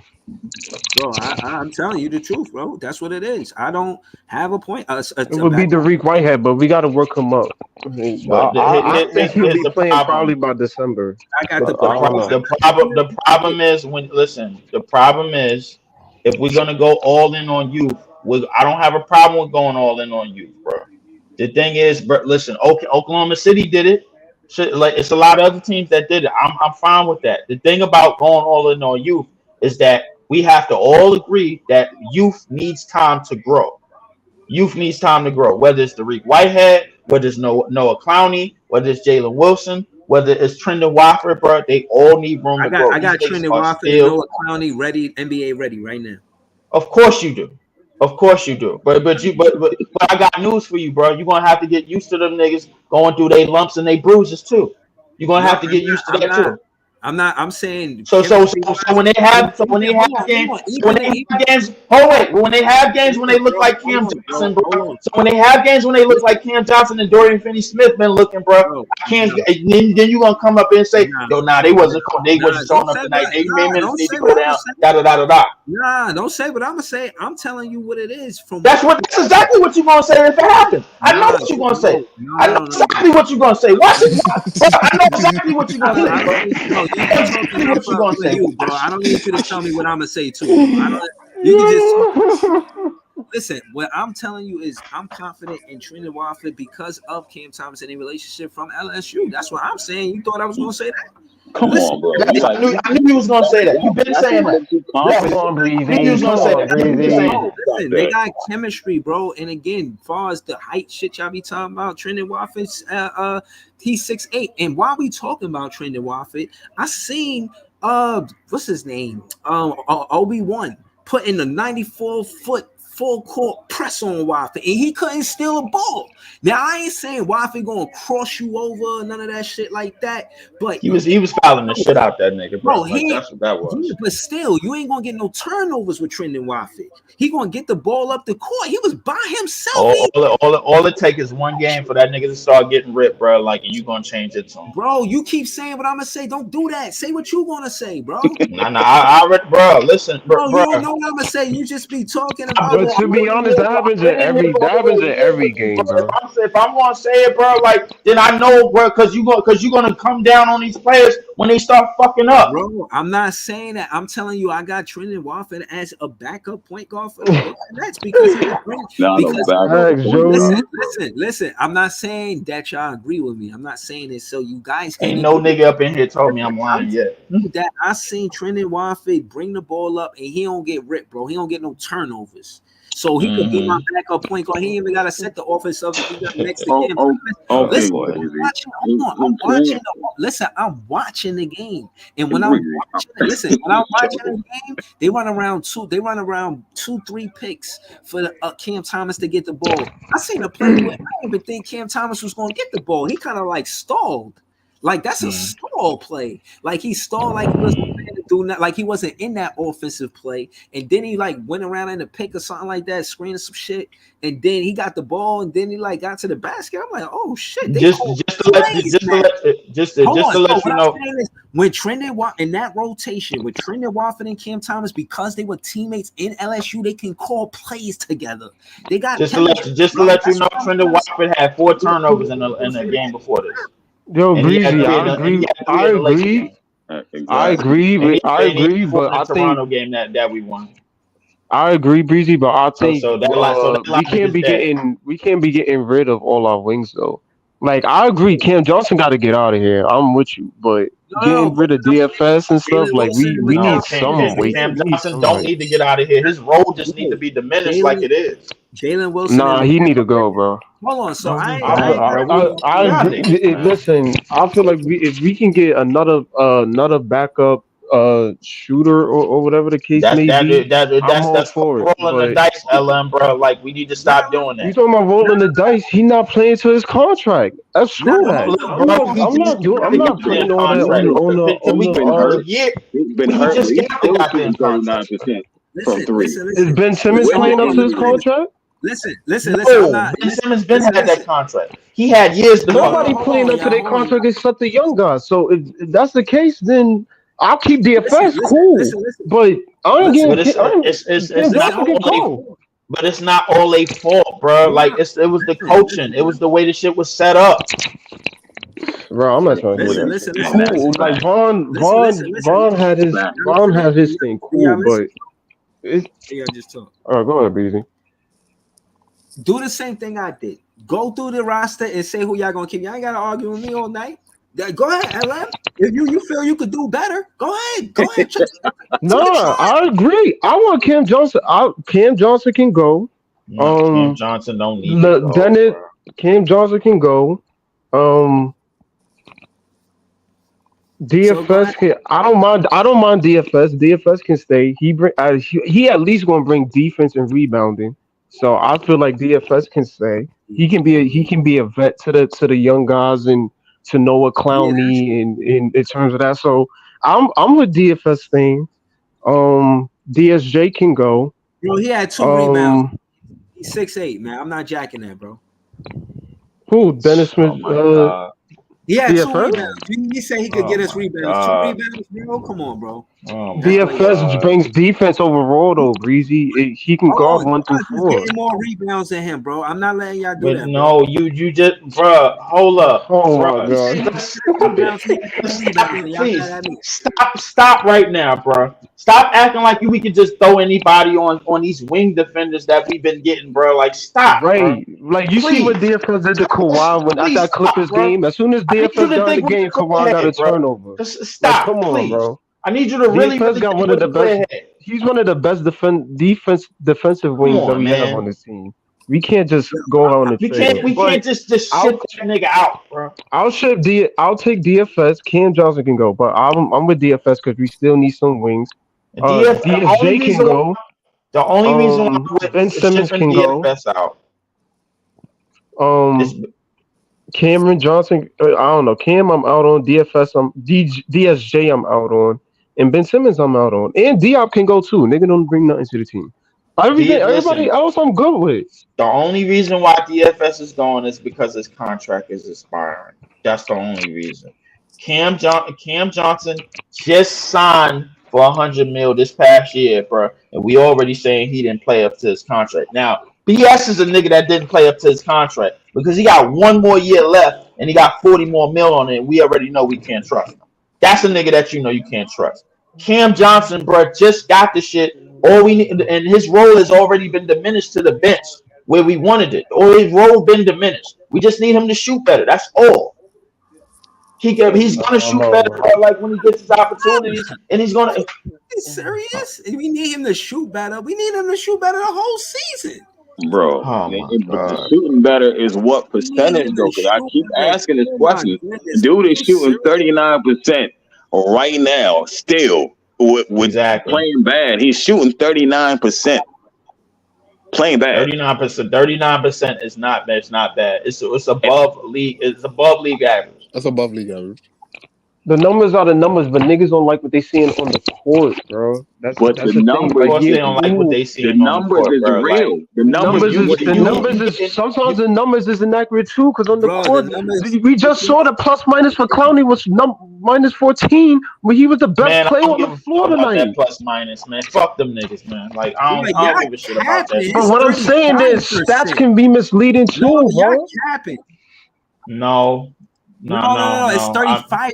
He said 30%. He capping. It's 39%. That's what he's shooting on the season, bro. 39. Shooting on the season. Listen, if Cam Johnson's still on this team, cool. But I don't want to play in the floor. The nigga got to be a backup three. He averaging 13.5 points off of 39% shooting from the 3-point line. And 44% shooting from the field, bro. That's he 39 points. 39 points. Let him play. Let him do that at the 3. I don't want him playing at the 4. If that's the case, let him do that at the 3. The thing is, bro, the most accurate shit that we can say here is that we don't want him in the starting lineup. We don't have him in the starting lineup right now, bro. That's what we don't have. Can we all think with a fucking clear head and stop just shipping niggas out, bro? This is the shit that we was talking about the beginning of the fucking year, bro. Nah. Can we stop? Last part, all y'all niggas was talking about shit Cam Johnson out. What the fuck are y'all talking about? Everybody was like, yo, Cam Johnson gotta go. Bro, I said I know I said that, and when I said that, bro, we can go to the tape. Almost everybody agreed that Cam Johnson being out of here. Wait, when I said that, bro, everybody was telling me, "Come on, yo, just chill, bro. Like, listen, we gotta maintain the core, and we gotta get our chemistry right, man, with the right coach in the right setting, bro. Like, that's what was said to me when I said shit them niggas out, because I was upset that we was fucking getting our head bashed in by with a nigga that we had in the head coach as a head coach that clearly didn't know what the fuck he was doing. Kevin Ali got the idea of what he's doing, bro. That's why Cam Johnson. I remember at the beginning of the season, I remember Leaf saying we was going to be destroyed at the 4 because we had Cam Johnson at the 4, and everybody was like, "Nah, Cam Johnson gonna be nice at the 4. He can stay at the 4." And niggas was like, "Nah, we need a better 4." Now we seeing. Nah, well, I don't know about you, Breezy, but I remember niggas saying at the beginning of the season, "Nah, Cam Johnson gonna be the 4," and I've agreed with Leaf that we need a stronger and a taller 4. LM. And I got to defend Finney Smith right after. Since we saying what people said earlier in the season, Leaf and chill, but he ain't got nothing to do with this. This is nuts business right now. Leaf said that Mikal Bridges should be the 2 guard. I said, hell no. He should be the 3 and Cam Thomas should be the 2. He danced around talking about how Mikal should be the 2. Him and like just going around saying that. And we both Nets fans, so I want to agree on certain stuff. And the fact that we couldn't agree on that, you know what I'm saying? Me and Leaf we was at odds because of that shit, bro. And at the end of the day, I did say that in the beginning of the season. I did. Word. Now we know that was at the beginning of the season. When I didn't realize that Mikal Bridges had tricked us into us believing that he was a 25 into 25 plus per game scorer, bro. When it all happened, bro, that was my fault. But listen, now I have to defend. Yeah, I have to defend DFS. Y'all talking about how he should be. Oh, the best he gonna be is a bench player. That shit is wild. I have to defend. Listen, with all of that being said, we could come back to that to another day. But now I have to defend DFS because this is another nigga that just wanted out. Bruh, what also happened at the beginning of the season, bruh, is DFS was having forward and center duties, bruh. And he had a lot of duties on this team. He was moved from the 5 to the 4 to the 3 back to the bench, bro. We moved this nigga all around, bro. And defensively, he did not lack at all, bro. And he was shooting lights out at the beginning.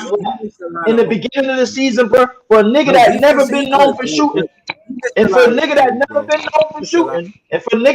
been known for shooting, bro, he did pretty damn well, bro, when he was moved to the 5. He did pretty damn good when he was moved to the 5, bro. So we I don't want him shooting 11 threes. Like that game at Houston, I don't want him doing that. Like that shit was. I don't want DFS being our own. And by the way, he's shooting. And by the way, he's shooting 35% from the field, bro. From the 3-point line. Listen, you're not listening to me. I'm listening to you. Look, 3-point percentage. I don't know where y'all see 39%, but I just pulled up 35%. I said 35%. 35% is nasty work. You defend 35% is not nasty work, bro. That's still above league average for his position. What you talking about? Listen, I'm talking about his defense. That's not nasty. Listen, I'm talking about his defense being better than his offense, and a lot of times I see him get the open 3-pointer. He doesn't knock it down. That's what I'm saying. And that being said, this is the reason why I'm saying, yeah, if y'all want to say that he could come off the bench, that's one thing. But to make it seem like we don't have wings when we got Mikal Bridges and Jalen Wilson, that's crazy. And Jalen Wilson, hold on. Jalen Wilson is actually shooting a less percentage than Finney Smith. And Finney Smith has more defensive duties than Jalen Wilson. So Jalen Wilson should be shooting lights out because he don't have that type of duty in the offense and on the defense. So he should be shooting better. You know what I'm saying? So I think you need to pay attention to what you're talking about. Because Dorian Finney-Smith's defensive duties is imagine somebody bigger than you putting you in the post. You got to fight back all the time. Then you get a wide open jumper and got to shoot it. Your arms and your shooting is not going to be the same, bro. Jalen Wilson was never asked to guard Kawhi Leonard. Jalen Wilson was never asked to guard PG. Jalen Wilson was never asked to guard Jason Tatum. Jalen Wilson was never asked to guard Jaylen Brown. He was never asked to guard none of them niggas. You know who was? Dorian Finney-Smith was, Breezy. Dorian Finney-Smith was asked to guard all of the prominent wings that we had to go against, bro. All of the 6'8", 7", and 6'8" niggas that was giving us money, we were putting him on them. Listen, so we need him. Now y'all moving the goalposts. If y'all saying we're not moving the goalposts. I'm just telling you a reason why he's valuable to this team. Bro, I agree with that. I never disagree with that. All I said was don't say that y'all want to keep him because of his offense. It gotta be because of his defense. Okay, fine. If it's because of his defense, that's fine. But listen, if he's playing defense, that means the other 4 niggas in the lineup is gonna provide offense, right? Niggas like Claxton, who got that funny ass who keep holding the ball for 5 seconds at the top of the 3-point line, and then got one move to the basket or is open for a lob that you want to pay $20 million to, right? Right? Yeah. Okay. Thank you. Come on, man. You said I want to pay $20 million to who? You want to give $20 million a year to Claxton. Meanwhile, we paying this nigga, bro, we playing DFS pennies on a dollar, and whatchamacallit just got a $25 million a year, $100 million contract, crumbs, and we moved him to the bench like you wanted. And yet you want to pay Claxton, who has shown nothing on offensively. Nothing. Bro, what I'm saying is Clax bring more productivity to the Brooklyn Nets than Cam Johnson does. He do. He just do. That's fine. You know what? That's fine. That's fine. Nick Claxton defense is better than Cam Johnson defense, and CJ is. We're gonna look at his stats too because I think y'all want to make it seem like I don't want him just because we're gonna look at his stats since you guys want to defend him. You know what I mean? You guys want to say that Breezy is the bad guy because he don't want. Yeah, 13 points off of 39% 3-point shooting from the field. But I do want to say though, Breezy, is that I feel like hopefully if he come limited games, bro, he been hurt most of the season. Hopefully he come back healthy. But what I do want to say is I think Dariq Whitehead really gonna change a lot for this team, man. I think just because he's 6'7", he kind of like he around DFS height, but he a scorer. You know what I'm saying? He can give us some offense. No, he don't have the build that DFS. He don't got DFS DFS defensively, bro. Like listen, but he's not skinny either. Leaf. No, not that skinny. He got body. He got body. I understand that, but the DFS, bro. Like we gotta understand who DFS is defensively. He came from a team, my nigga, where he had to anchor the defense. Dallas defense was shit without that nigga. We had to anchor that defense, bro. Damn near by himself, my nigga. Luka, Jalen Brunson, them niggas was fish on defense, bro. Let's stop that, bro. And he's coming over here. He don't have to anchor because he got Claxton on the back end. Now you got Noah Clowney, bro, who's ascended, bro, as a legitimate 6'10" power forward in this league. So the thing is, bro, like Dorian Finney-Smith, he might be in a spot where he can help Clowney groom and help Clowney get better, bro, like because he's a veteran. I'm not against things, bro. I'm not against that. I'm saying that Dariq might help this team in terms of creation because DFS is not a creator on offense. I feel like Dariq Whitehead is. So in terms of if that's the case, bro, you still gonna need your veterans around you, bro, to show you the ropes and get you right, bro. No, I'm not arguing that. I still think that we should keep. If anything, niggas want to keep Cam Johnson cool. But I want DFS got to go, he got to go. If y'all saying he got to get moved for whoever, then fine. But I wouldn't be opposed if they re-signed him. I think he would be a good option. I still think DFS is valuable, bro. Cam Johnson, bro. We already traded. Like, if we keep swapping the niggas that's supposed to be shooters out, bro, like, and they shooting good enough percentages, bro, like, on shit teams, on a shit team, by the way, bro, like, and then we keep moving niggas in and moving niggas out, bro, like, and then we keeping the young players because they young. Now we're gonna find ourselves in the spot that we got to pay a whole bunch of young niggas at one time, bro, and we ain't gonna be able to do it. You have to keep veterans on this team, bro. You have to. NBA rosters is not built all young, bro. At a certain point, Oklahoma City is gonna have to pay all them niggas, and they ain't gonna be able to do it. Yeah, they already got to move players. I heard things about Josh. They already started. I think they got Gordon Hayward over there. They got some vets over there. Yeah, but Gordon Hayward is the oldest nigga on their team, bro. How old that nigga? You like? You want to go to their roster? You want to go see their roster?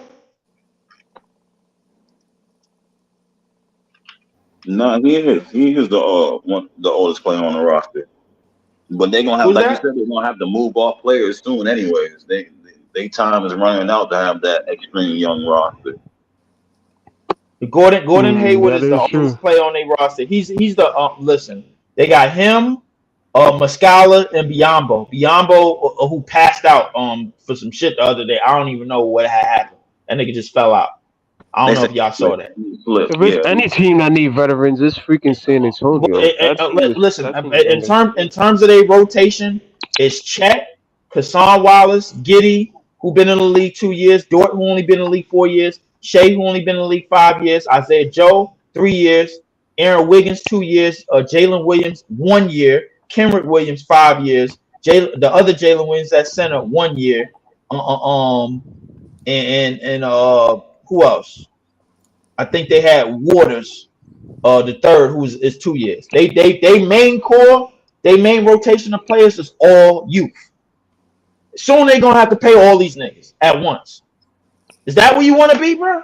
You want to be just having to pay Sam Presti mind that if these niggas doing this year, I don't think Sam Presti gonna mind that. But they can't. Well, I think they should. They can't. But if anything, my focus is Shea and Shet and Jalen Williams. The rest of them niggas, you don't got to pay Chet. At the end of the day, you don't got to pay Chet, which is good. You don't got to pay Shet yet, but I'm keeping them a priority. Shet a priority. Shea obviously, and Jalen Williams.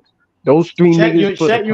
You ain't got to play till after year 2 or 3 if he keeps up how he keeps up, bro. Because he's gonna get the extension after year 2 or 3. But it's gonna come with the Senators. Yeah, but he got hurt. Well, they gonna need that nigga. I could hold off on the extension because he got hurt his rookie year. He did, but at the same time, keep Jalen Williams. But Check changed everything about this team. The last year they didn't have him at all. Them niggas was in a play-in. This year they top 3 in the West. Draft pick. Right.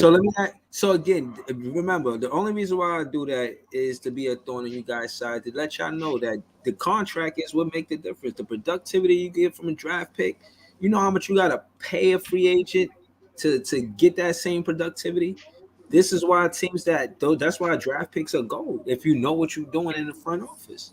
But at the same time, the CBA, the CBA rules, the new CBA rules don't allow you to leave money on the table. You're gonna have to go on free agency and pay one of these niggas, bro. That might not be worth 20 or 25 mil a year, and they might actually show it maybe 1 year. You might have to pay a nigga 15 mil for the next 15 mil a year for the next 3 years, and he might only be worth maybe 7.5, bro. This is the new CBA. It's basically getting a lot of niggas paid that don't really deserve to get paid. I agree with you. Cam Johnson shooting 39.7% from 3, bro, is not nothing to frown about. It ain't, bro. Trust me, bro. Because if we still had Joe Harris, who was stealing from us, bro, y'all niggas be crying to get rid of this nigga like I was.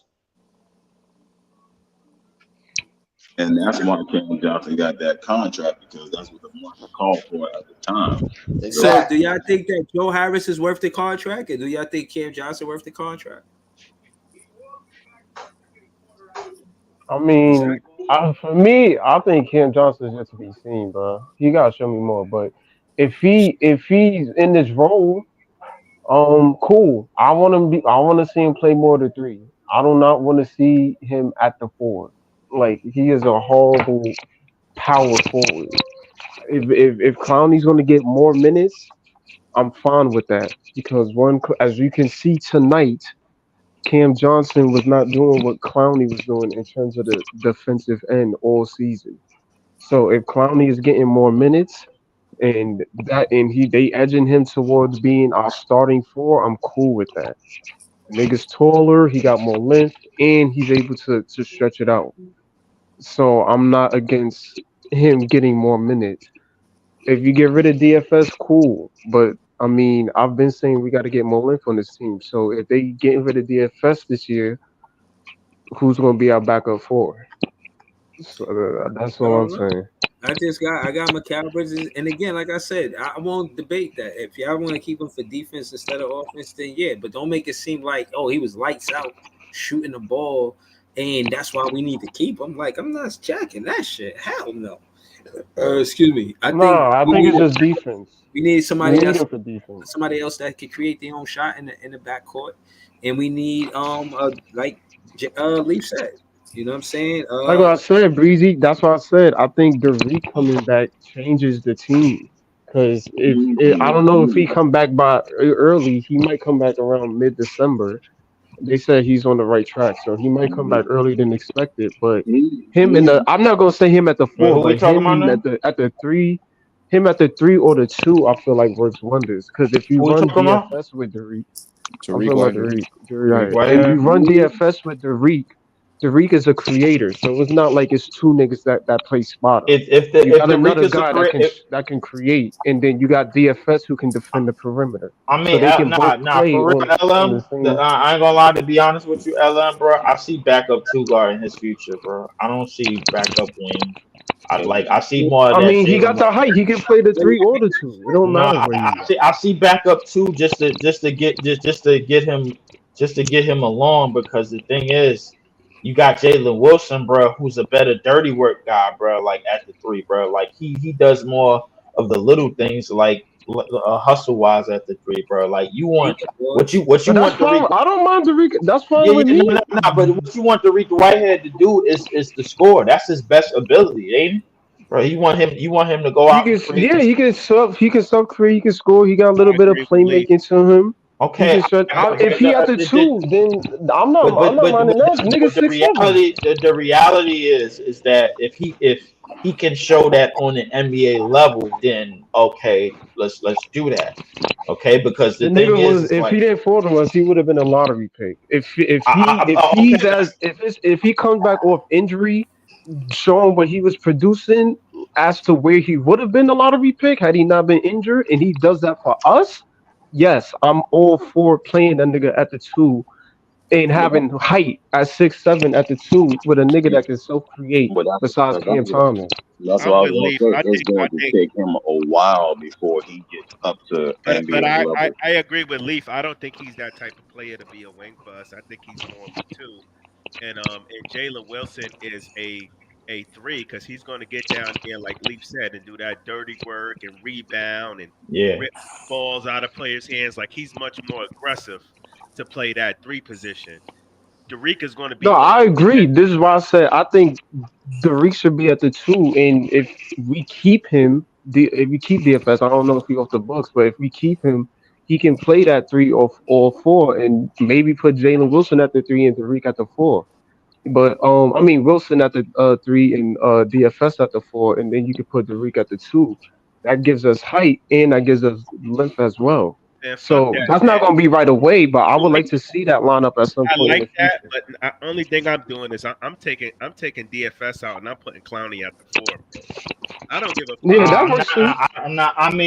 I would do it, but listen, the reason why I wouldn't do it yet is because DFS still has a level of physicality that you need, like to throw on the wings and to throw on those certain type of plays. Yes. Hold on, Lee. I don't want. No. Here's the thing about Clowney. Clowney is 19 years old. I don't want him dealing with the niggas at the 4 that like to lower the shoulder and all of that, and like that's in the prime of their career, bro. At the age of 19 already. I don't want him dealing with that. Even though you do want to put him in a line of fire, if you still got DFS, you use him, bro, just for that defense ability, bro, so you can wear him down. Listen, I think everything with these young players is baby steps. Everything with these young players is baby steps. I think we did it with Claxton, we did it with Cam Thomas, and now we doing it, bro, with these with Wilson, Wofford, and Clown, bro. Now, I think we can all agree with that, bro. It's baby steps, bro, because we gradually bringing them along. My thing is, okay, cool. If we keep DFS here, just because he's here don't mean he got to start. He can still get his minutes and help out. I think if you going the youth movement, you put Clowney at the 4, man, and you let him take his bumps and his bruises and figure it out. I think he would welcome it. I think he wants it. No. The thing is, you do that if you don't have a veteran, bro, to use, bro, like that's trying to get money in his next contract, bro. Like the thing about Clowney, if you want a rookie deal, bro, like you could use bro, you could bring these players along, baby steps. Well, how about this? How about this, Leaf? Because some people talked about it earlier. I personally would rather keep Wofford over DFS if we want to keep it a buck. Wofford over DFS. Yes, I think Wofford is a backup 4. No. Wofford's role is backup 1, bro. Like I don't think he has the size to guard. No, I'm not throwing. I'm not putting Wofford out there. But if you dare say Wofford is the best, can be or will be a better defender than the whatchamacallit, bro, like this conversation is over, bro. Like DFS. Besides being a better defender, what does DFS do better than Wofford? DFS rebounds better than Wofford. He had 2 rebounds. Yes, he does. Stop it. He had 2 rebounds. Bro, stop going off for one game, please. Stop. Listen. He rebounds better than him. He has more evidence. You could put him on Y'all gonna have Leaf blowing you could put fuse, him yo. on the Kawhi. You could put him on the PGs. You could put him on the Jason Tatum. You could put him on the Jaylen Browns. You could put him on those type of players. Wofford, bro, what Wofford's role is, you need him to control the pace and move the pace, bro. You don't need him. You don't. Well, hold on. And then here's the reason why. Before you go, here's the reason why I don't Wofford on whatchamacallit. Because that's the same thing that got Ben Simmons dumbass injured, bro. When we threw him on Giannis and we needed him to control the pace and he couldn't do it. His back was fucked up. I wanted to say this, Leaf. I agree with what you're saying, and but the thing is, I really haven't seen that type of value out of DFS, man. And it seems like you're making a little bit of bullshit. No, I think that's bullshit. I think he hasn't played like himself, man. And I used to see DFS when he was on Dallas, like DFS. I used to look at him play, and I'm like, damn, I wish we had a dude like that. But then he gets here to Brooklyn, and then we give him an expanding role, and it's like everybody got an excuse. Well, he hurt his finger. Well, I mean, he's just not used to that type of role.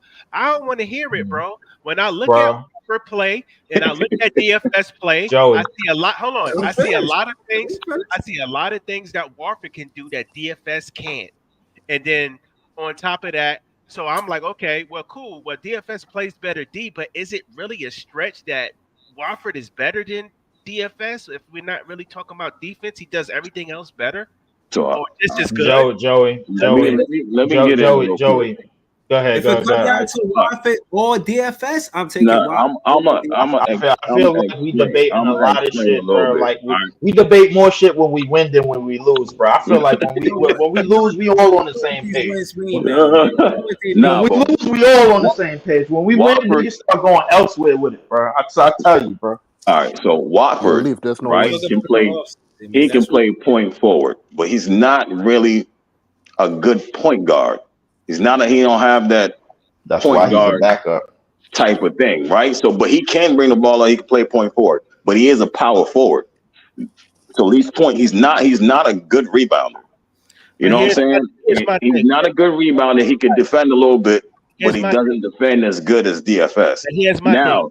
Hold on, let me just say this real quick. Here's my thing. Everybody keeps talking about DFS defending, but I've been seeing this nigga getting cooked. I got you. So I'm gonna get to that. Being cooked by who? I remember him locking Kawhi up, bro, and until we gave up 25, 24 straight points. Leaf. Hold on. So I'm gonna get to that real quick. Hold on. Let's go real quick. Leaf, stop using that one game. I'm not using that one. I was about to go to another game before you. I was about to go to another game before you interrupt me, bro. Like because I remember him playing great defense on Jaylen Brown and Jason Tatum until he got out of the game, and then we started putting little niggas on Jason Tatum, and then he started shooting it over. I do remember that. I do remember, bro, like him playing sound defense, bro, in the first game where we had against the Lakers out in LA, bro. Against LeBron and staying in front of him. I do remember that. I talk about that game. No, I'm not talking about the last game. I'm talking about the first LA game that we won that you was co-signing. Cam Thomas was going off in, bro, in which he was. But we also missed the fact that that DFS was playing great defense in that game. It's a lot of shit that he do that don't show up on the stat sheet. We all know that. I was about to get to that. So DFS, right? Yeah, which I grade is defense, Iceman. What you grade DFS defense? I don't want to say D. No, I'm gonna just tell you. If DFS, right? Usually DFS has to guard the hardest assignment on the floor, and if he's having trouble, then they shift it to Claxton. You know what I mean? So you got to look at DFS like he is one of the best defenders we have on the floor, majority of the time, all the time, every night. So if you have like a PG, like Leaf is saying. You're going to send him. You know what I'm saying? So if you got a Kawhi, you're going to send it. Even if you got a center, you're going to send DFS.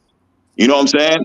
So when you look at his offensive production, you're like, it's not that good because he's dealing with so much on defense, trying to help the rest of the team out. So if there's no balance for him, it's like, bro, all right, DFS. All right, so hold on. Let's get to the nitty gritty. In the rotation of, you know how they do start, bench, cut, right? You got DFS, Clowney. I'm talking about for next year's rotation. DFS, Clowney, and Trendon Watford. Start, bench, cut. For next year? I want to hear. I'm going to say, you're going to keep DFS. You're going to keep Trendon Watford, and you're going to cut Noah Clowney. He got to go back to the G League. Okay, I will respect that. That. Everybody's feel the same way? Hell no. Nah, I don't feel the same. Right, so I don't feel the same way for the simple fact that. Okay, so hold on. Let's without the soliloquy, Leaf. We just gonna go around a panel. Start, bench, cut. Start, bench, cut. Go ahead, Leaf. You could go. Start, bench, cut. Noah Clowney, Trendon Watford, DFS. Start, bench, cut. So when I say cut, I mean G League. You mean G? Oh, okay. Or right, bench or whatever. But I mean, if you say G League, then I would. Then I could. It's a possibility that I could agree with Iceman on that because of just for the simple fact minutes. That, matter of fact, not even to the G League. But since we're talking a rotation for real, like just on who gets the order of minutes, how should that go? Better say instead of start, bench, cut. Minutes. Who should get the most minutes out of those players? By the end of the year, should be Clowney. Clowney? I mean, no. By the end of the year, it should be Watford because he got point guard duties. Watford, Clowney. Watford, and I think DFS and Clowney, they probably gonna like substantiate some type of minutes, but I think Finney Smith is still gonna get a little bit more because they're gonna take baby steps with Clowney because that's how we've been doing with our draft picks anyway. So I think they want to start Clowney at the 4 next season, man. Right. They probably do. I wouldn't doubt it. I'm gonna go real quick. My shit gonna be quick, and I'm gonna do what is it? Start bench cut. No. Yeah, I was saying that at first, but saying like a minute. The G League, but more so who get the minutes? Who get the most minutes? Okay, so to me, food chain wise, is when it comes to minutes, yeah, it would be Noah Clowney, and then it would be Watford, and then DFS. That's strong right there. All right. That's how I got it too. Because I want Noah Clowney to start at the 5. I mean, I got Trendon Watford, the backup point guard, not the starting point guard. I'll be honest with y'all, nigga. DFS is going to, like y'all say, he may not start, but he's definitely going to get minutes. He said you got a guy who you can't really rely on the offensive side of the ball, but you know his defense is solid. Yeah, you want him to get minutes, but you want it when we got the lead. You put him in a game when we up. We don't really need points. We just need to protect the lead. Feel what I'm saying? So yeah, put him on the bench for sure. But I'm definitely. But he get a new contract next season. Who you talking about? DFS? You talking about DFS? Yeah. DFS is on he got an expiring deal. So I don't think he's gonna get. If he does get a contract, bro, like. No. I'm saying so we got him in without. You got him on an expiring deal. So the thing is that he's still on the roster. Yeah, he's still on the roster the next year. All right, so then if he can come off the bench, put him on a wing with. Hold up, Ada, bro. You ain't got to tell me shit, bro. I know Watford plays center in Portland. How did that go? Come on, man. Like, why you telling me shit I already know? Like, I don't watch these niggas, bro. I know that nigga plays center in Portland, man. Like, how did that go? He was in Portland last year? Yeah, he was in Portland last year. He played center in Portland last year. Remind me, how did that go? Because they got DeAndre Ayton and the nigga named Heath. Come on now. We don't need him to play the center. I just think that again, he could play the 1, 2, or 3 on the defensive side of the ball. I don't really want him playing defense on the 4, but the 1, 2, and 3, I think he could guard up. You know, I like Trendon Watford. I like what he brings to the game. I'm a fan. I'm gonna keep it real with you. I like Trendon Watford.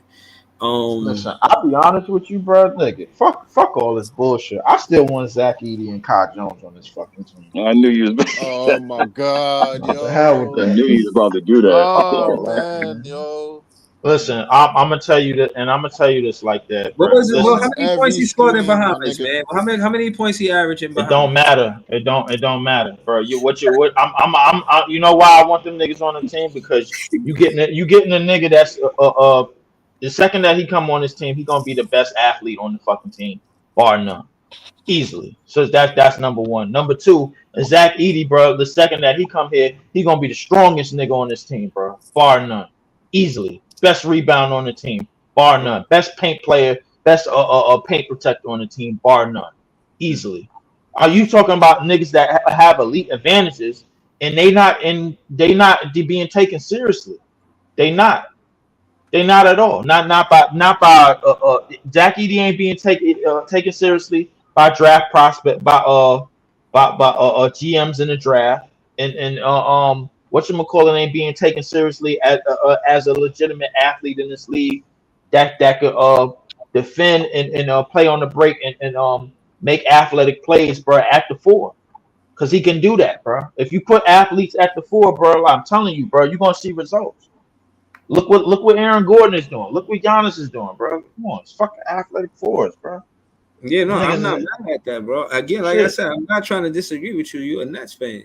But at this end of the day, that's why I'm asking. Like, what did he do in the Bahamas? That's you saying it don't matter. Why it don't matter? We just talking about it don't matter because he has elite ability, bro, and he's not being extended as far as minutes. But that's what I'm saying. He was probably hoping him.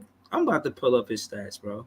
I'm about to pull up Kai Jones. I don't know what he was doing in the Bahamas, bro. I really don't. I don't. I like it. Yeah. Are we really about to do this? Why would I? Kai Jones Bahama basketball stats, man. Like it is what it is, man.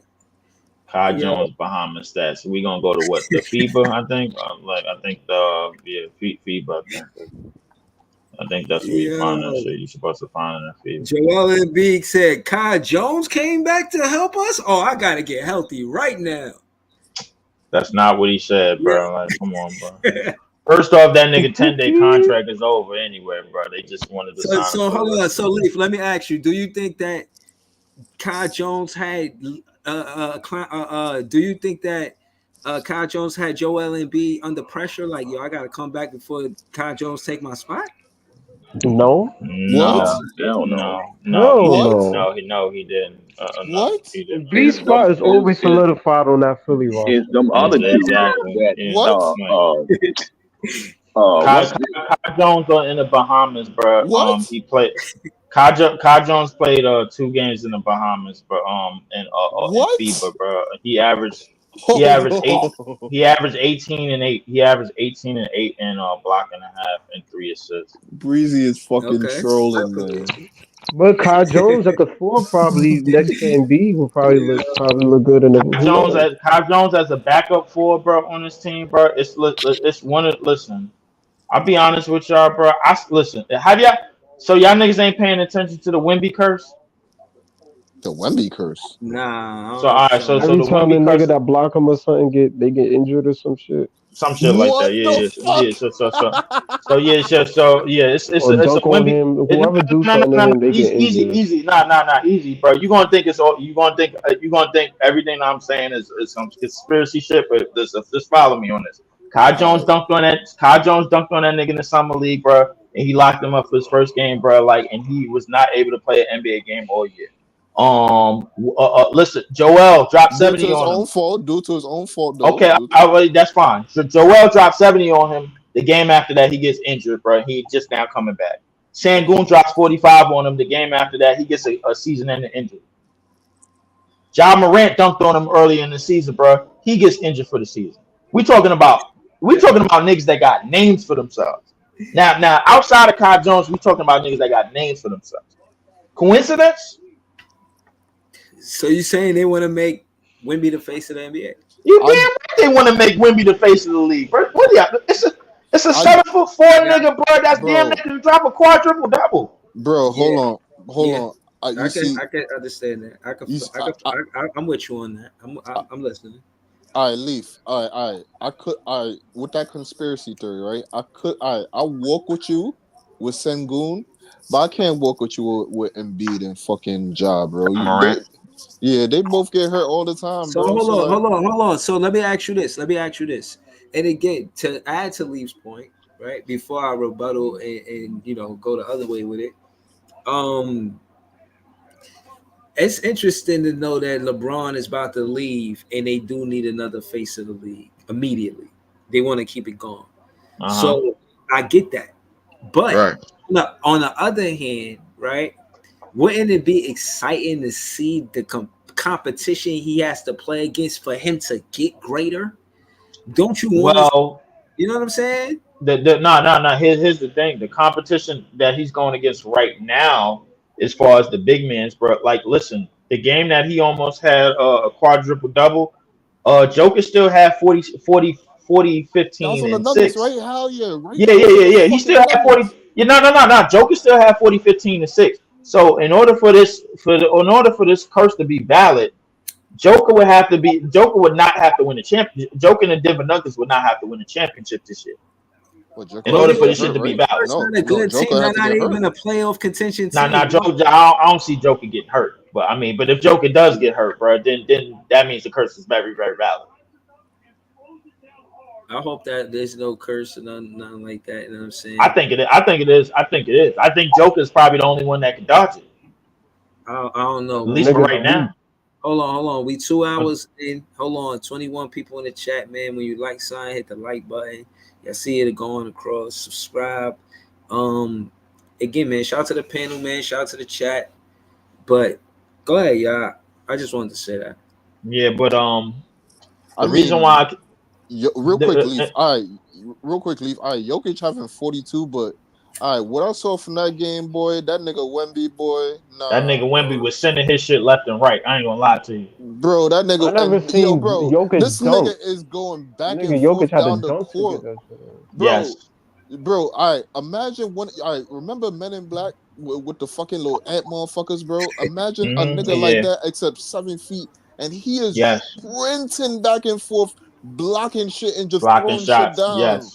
Yes, bro, blocking shots like that. I ain't gonna lie. Listen, I tell you, bro, that's scary as hell, bro. That because is the scary, thing, my nigga. I don't agree with the sentiment that Wemby has to put on weight. Yo, bro, I don't think he has to put on weight either. I think he's gonna get definition, bro. But I don't think he's gonna put on weight. He gonna get grown man strength. He don't need. Nah. He ain't gonna get. If he get grown man strength, he gonna get. That means he's gonna get. That means he's gonna get slower. That means he's gonna get slower. He don't need to get slower. I don't want him getting to like 260. No. KD just basically filled out his actual body for how he wanted to play. So that's the thing. But mind you, KD is 240. I'm not talking about. I'm not talking about no Giannis shit like get 50 pounds of muscle in 3 years. I ain't talking about no type of shit like that. No. I don't think it was 3 years, bro. I think it took a course of more seasons than 3. But I know his first season he was skinny. Then his second, the first season, my nigga, he was looking like 6'10". He was wild. First off, when he got drafted, he was 6'9". Now the nigga's 7 feet.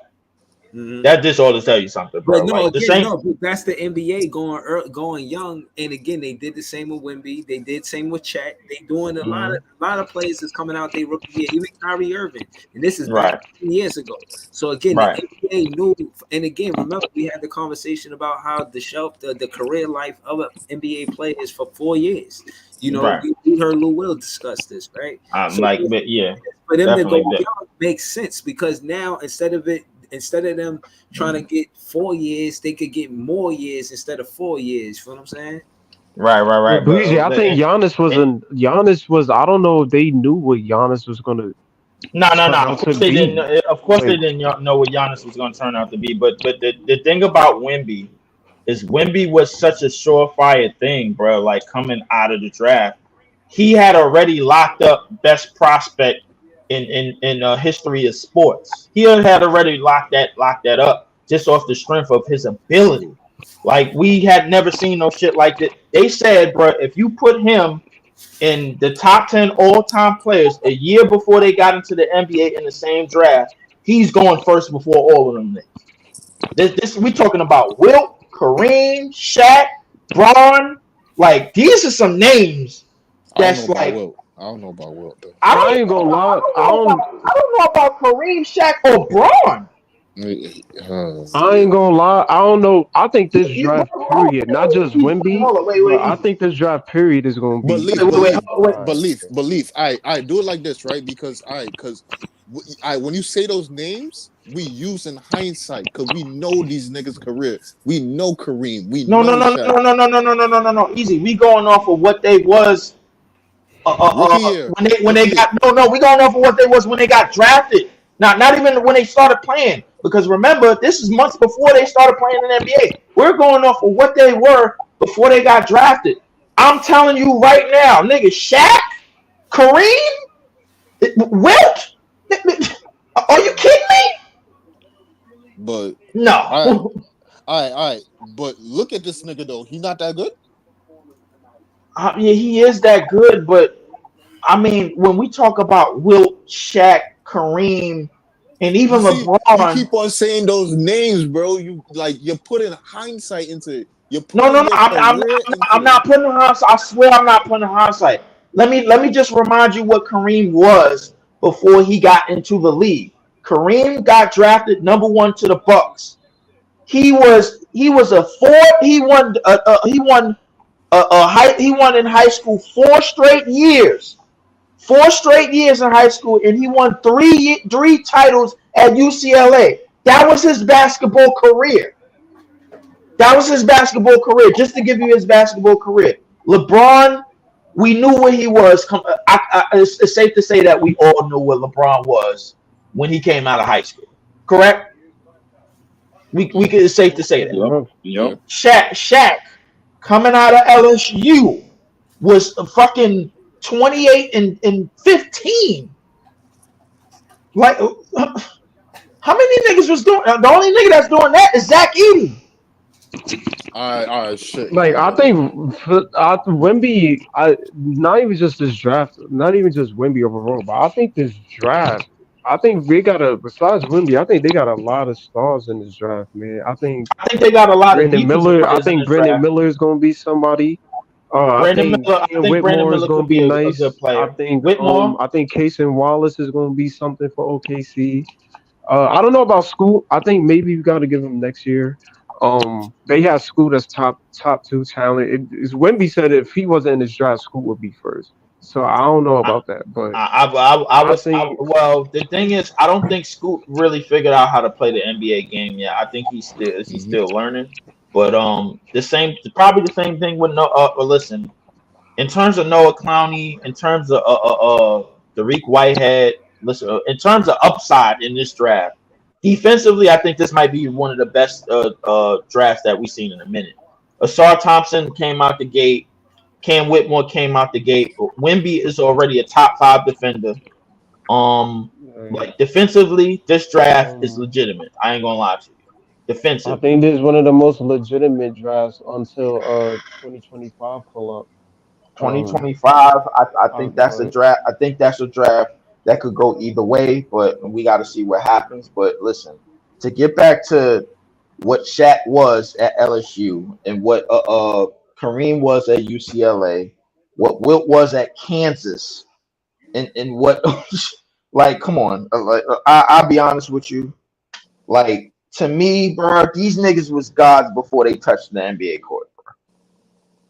And that like no funny, bro. Like them niggas was like they literally walked on water. NBA court. To add to to at least saying, Dr. J averaged 20 and 20 in college. God damn. My goodness. 20 and 20. 20 and 20. 20 and 20. That's ridiculous. 20 and 20. And you know where he went before he went to the NBA? He went to the ABA. Yo, bro, like if it was a player, but Victor is a whole anomaly though. If it was a college player averaging 20 and 20 right now, I mean, but ain't Wilt, Shaq, and Kareem before they got into the NBA, were they not anomalies? I don't think not like Wemby though. Don't get me wrong, they totally are, but this dude, it's very hard pressed if he. I agree with Shaq being taken over Wemby. I think Shaq goes over Wemby any given day, but I don't think it's an easy decision. I don't think they like, yo, we taking Shaq. I think it's something like, let me just consider. Can I just give you Shaq first? Can I give you Shaq first 2 weeks in the NBA? He was averaging 20, 16, and 5 blocks. 26 points, 16 rebounds, and 5 blocks a game in his first 2 weeks in the league. All right, so find Wemby shit real quick, yo. Find how many Wemby when Shaq on the minutes restriction. I highly doubt it. I mean, I don't know. I mean, I think Wemby without minutes restriction, I would say this. Doubled on numbers. Nah, he was definitely on a minutes like restriction. Wemby. Nah, I can't say Wemby was on a minutes restriction. Right. No. Nah, he definitely was. Beginning of the season, he was. I mean, no. You said Wemby on the minutes. Yeah, Wemby was on the minutes restriction. Yeah, you're right. So you gotta look at it like this too, right? When Wemby played overseas, he didn't get a chance to play high school ball over here or college. If he went to college, what type of numbers would be the most college? I think he'd be the most dominant. If he went to college, I mean, Esco. So whatever college he went to, for a fact, he would have led them in all-time blocks in that 1 year. Right, he would have led them in all-time blocks. I think he would have been. I think he would have been the leading scorer of whatever he went to. We gotta understand, this is a dude that he's not only a defensive juggernaut, but the nigga can score. Yes, he can score. Definitely. The way he can create his agility and his finesse and his KD like-ish movement at 7'4", bro. But LM, that's insane. But here's the thing, right? That defense is insane. That defense right there is defensive. His defense is dope, easy. But here's what I'm saying. What makes it? What makes him? Championship level defense right there from a. It is, but what makes? If he was another Porzingis dude, they wouldn't be as high on Wemby like that. The reason why they so high on him is because the thing is his floor was Porzingis. That was his floor. Right. That wasn't even his ceiling was like unlimited. Yo, Leaf, hold on. I heard people say his floor was Hakeem. No, all right. Now, come on, stop. I don't know. I don't know about that, but I think I heard Chris. I forgot who was his name, but I think Chris Paul was like, if he end up as KD, no, hold up. Let's stop it. If niggas would have said Dikembe, bro, like I would have been like, all right. If you saying his floor is at worst he could be Dikembe, bro, like defensively, that means saying though. I mean, but listen, Olajuwon, no, I'm not doing that. I'm not going that. All right, Leaf. Hold on, real quick, Ellen. From what you seeing right here, you don't think his defense could get up to Olajuwon levels? It's already looking like it's damn near close right now. Niggas is they arguing for this nigga to get defensive player of the year already. Hold on, wait. Yeah, I understand that, but we gotta remember. Like outside of Bill Russell and Wilt, Olajuwon is probably the third best defender all time.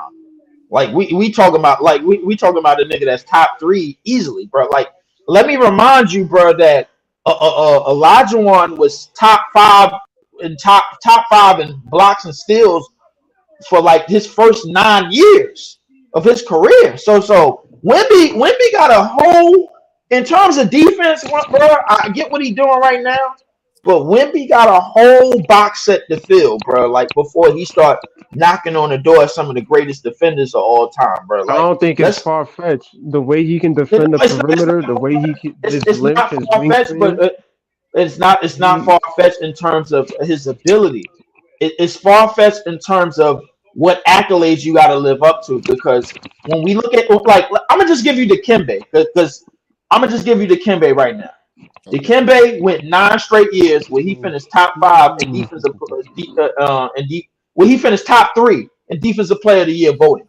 9 straight years. 9 straight years, bro. So that's what he did. So let me put this in perspective, right? You don't think Wemby could do that though, Leaf? You said what? You don't think Wemby could do that at the very least? Finish in defensive DPOY 5 straight years, top 3? Yep. Yes. I think he can. It all depends on health. But here's the thing: there's got to be a reason why they want to give him the DPOY right now as a they do.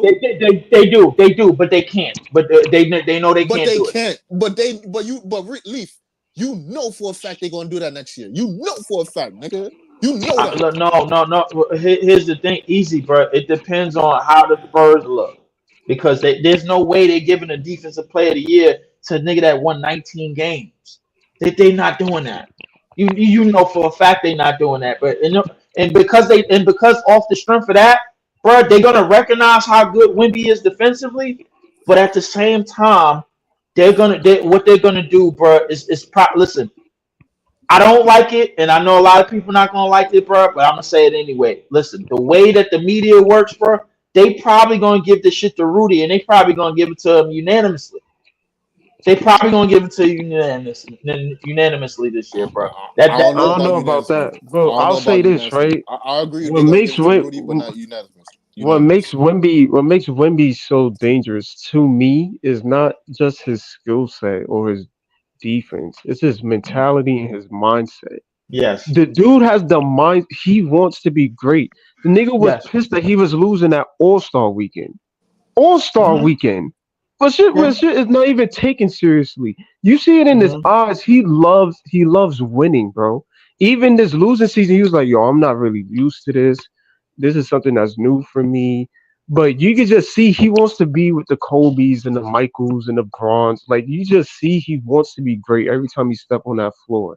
And if you got somebody like that on your team, who's not only 7'4", but can guard the perimeter.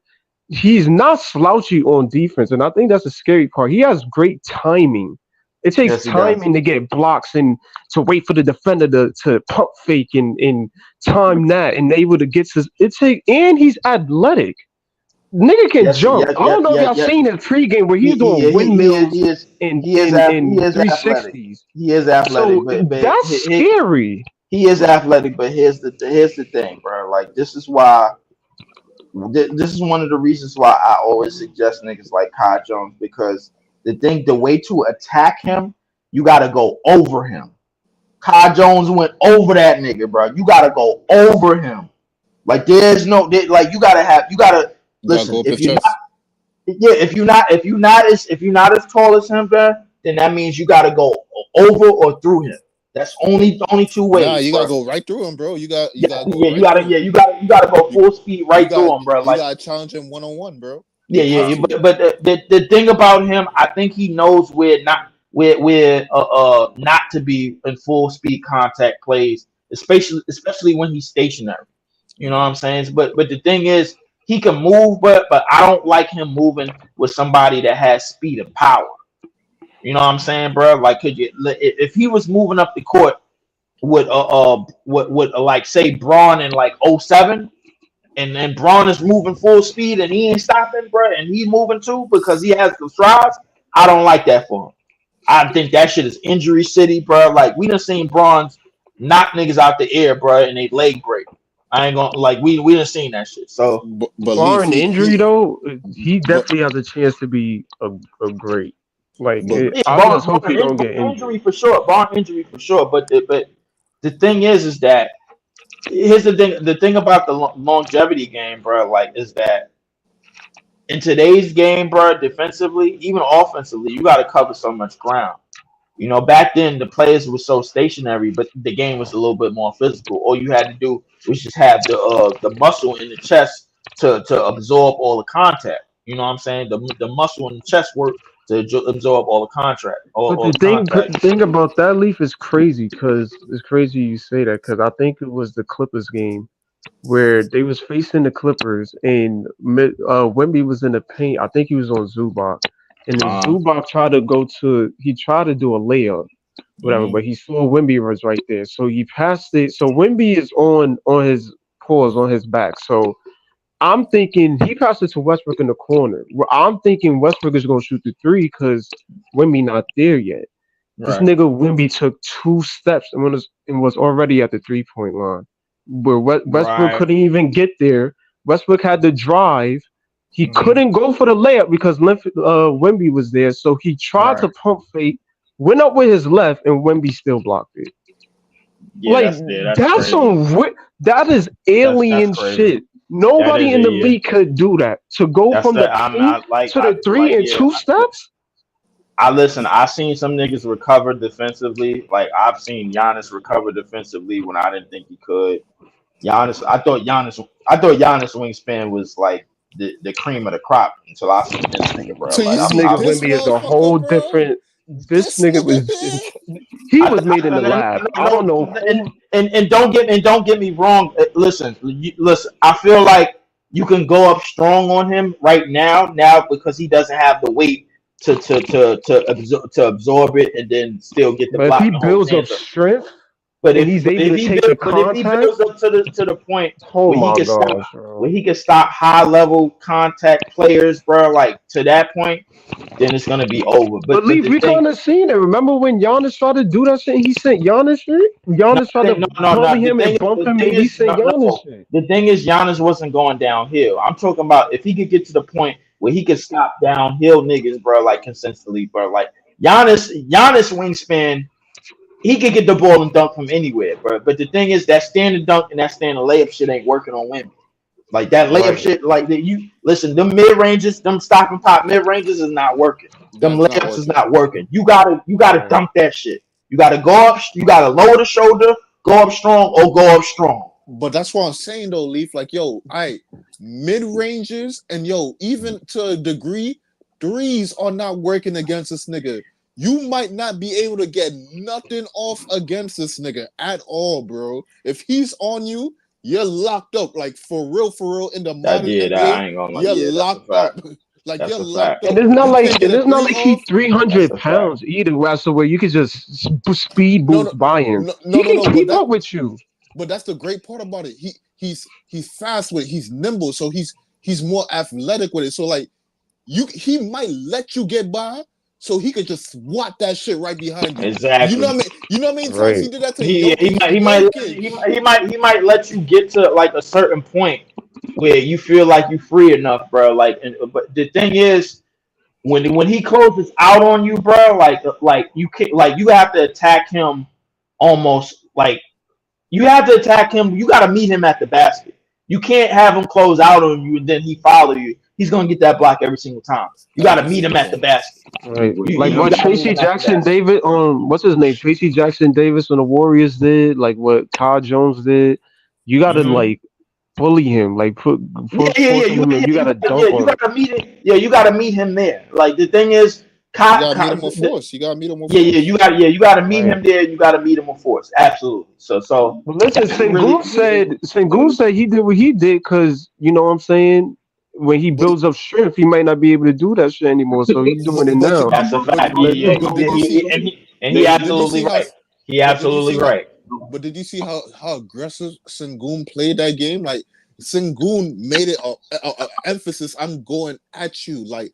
This is how I'm you got to now. You got to do it now. Like you got to do it now. Very lucky. He's still learning the NBA right now. Still learning U.S. rules. Exactly. And learning the shit. Right. Because if he was like to go to college and come to the NBA and understand all this shit, they wasn't doing none of that shit on him. Right. No, that's a fact. And this is one of the reasons why I think Zach Edey is going to actually pan out if he gets time. Because the thing is like you can't teach 7'4", 300 pounds, bro. Like so, you got to think to yourself. This is a nigga. He can move his feet at that size. He can move his feet at that size. I don't give a shit what nobody say. He really can move his feet at that size. The thing is like he might not have the strides or the wingspan that Wemby has, but he did damn sure move his feet at that size. The thing is. For Wemby, they're drafting center like it's 7'4" and 7'2" niggas being drafted right away. now that Wemby is already in the league. So if more Zach Edey's start coming out, bro, and they start to realize that, oh, yo, I can move and I could be mobile on the floor, bro, even at 300 pounds or 290 or whatever, and I can still move people around, bro, like in my first year in the league, bro, then that's gonna be the difference.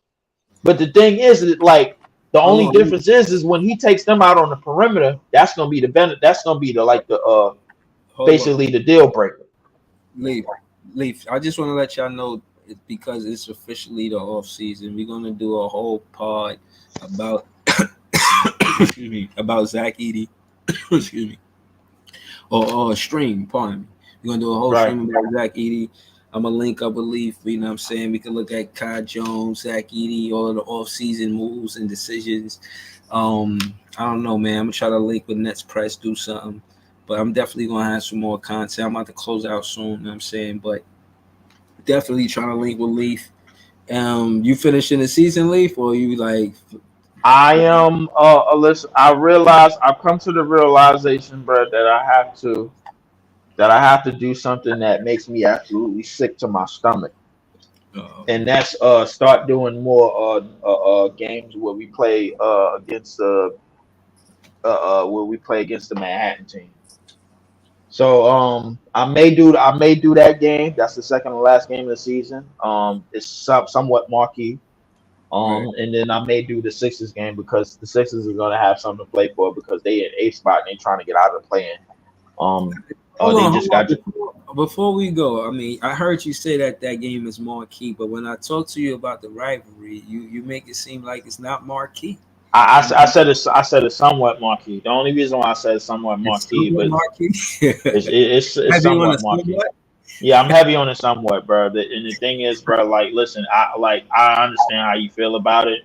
I understand the history, man. Shout out to the KVN podcast. Shout out to everything over there. I have my reasons why I don't list it as a rivalry, and I'm sticking to it, man. I'm not being moved off that whatsoever. And that's just me, you know what I'm saying? But definitely, I understand. Definitely, we're gonna do something soon. Oh, by the way, the playback.tv, Leaf 4788 out. Me, Easy, Bobby, couple of people from that's also Nets fans as well. We're gonna start doing games from the 80s, the 90s, from every decade, from the 80s, the 90s, the 2000s, 2010s, and 2020s, and just see how many post possessions. The difference between post possessions each era of basketball. We're gonna pick like at least 4 or 5 games from them eras and start trickling it down. But I'm gonna let everybody know. Just follow the Playback TV playback.tv / Leaf 4788. If you want more information on that, follow my man at Big Ox Media. You already know Big Ox Media. We run the graveyard shift, and we do the NSB. So make sure you follow him. Tap into all of that content. Good content right over there. Yeah, definitely. Shout to Big Ox Media. They got a show called No Snooze Button, which is my favorite show. It's like hip hop CNN. And it's I gotta get on that. They talk about the weather, the culture. They talk about finances. Talk about gas prices, a bunch of stuff. So, I mean, it's a lot. It's been too much Diddy. It's been too much Diddy news. So I had to stay clear. I'm gonna keep it real with you. They get to a lot of topics, bro. They do. Yeah, it wasn't just Diddy, bro. God damn, it wasn't. No. I wasn't saying just. I wasn't speaking on them, but I'm speaking on just YouTube in general, bro. Like, it's been a lot of Diddy news. A lot of it has been very just extremely left field type shit. I ain't gonna lie to you, bro. Like, it's way left field. Just the cases that's opening up. I'm hearing Cassie just did a new interview, man. A whole bunch of stuff that's going on. Right. We could start the stream with that, man. That's a whole nother hour streaming right there. I ain't Damn, it is, bro. But we could start it with that. But again, man, I'ma still do the content even though we officially eliminated. Ouch. But I think we've been eliminated, bro, since February of 2003, bro. Like we've been eliminated since. But hold on, let me close out. I'm gonna probably be back tomorrow. Probably do, you know what I'm saying? I don't know. It's just a show. I'm gonna pull up though. Shout out to Leaf, subscribe to his page. Shout out to Easy. That no snooze button is dope, man. Subscribe to Big Ox Media. They got other content there too, man. I think something called the Champagne Room where you get to see Easy E really do his thing. I got a quick story for you guys. One of the ways that I met Easy is you know what I'm saying, his laying his mat game down on the Champagne Room. So shout out to Big Ox Media in the Champagne Room, you know what I'm saying? Shout out to the Eskimo, always helping me grow the page on Twitter. You know what I'm saying? Shout out to LM. You know what I mean? Part of the reason I was going to the games. Great seats. You know what I mean? Shout out to the BK block. But yeah, man, that was the story, you know what I mean? Did I get it correct, Easy? I didn't even get to hear it. StreamYard hated and kicked me out. What the fuck just happened, bro? I said shout out to Big Ox Media. And he also got other content like Champagne Room, which, you know, I got a funny story on how I met Easy there. You know what I'm saying? The first time I seen, that's not the first time I seen Easy. I actually seen him. We was kicking it about basketball, and I seen that for a while. And then Ox had a Champagne Room, but this is where I got to see the actual lay down of the Mac game. Got on the Champagne Room and was popping bottles. I had to say, man, I'm a fan. The way he was macking that day. You know what I mean? I gotta say, man, he did his thing. You know what I mean? So shout to Easy, you know what I'm saying? Shout to the Champagne. shout to Big Ox Media, man. I subscribed to this page a long time ago, man. That's my Yo, make sure y'all like and subscribe, and make sure y'all tap into Big Ox Media. We always do the NSB no snooze button, do the graveyard shift, do the Champagne Room. You already know. Tap in some good content over there. You already know. You hear from my man Breezy right here. You hear me? You already hear it from right here. I'm not going to confirm or deny what he's saying, though. I'm not going to confirm or deny nothing. I ain't going to lie. I'm not going to confirm or deny nothing. All right. On that note, y'all, peace. I'm going to close out now. And I appreciate y'all, man. I'm going to see y'all soon. Yes, sir.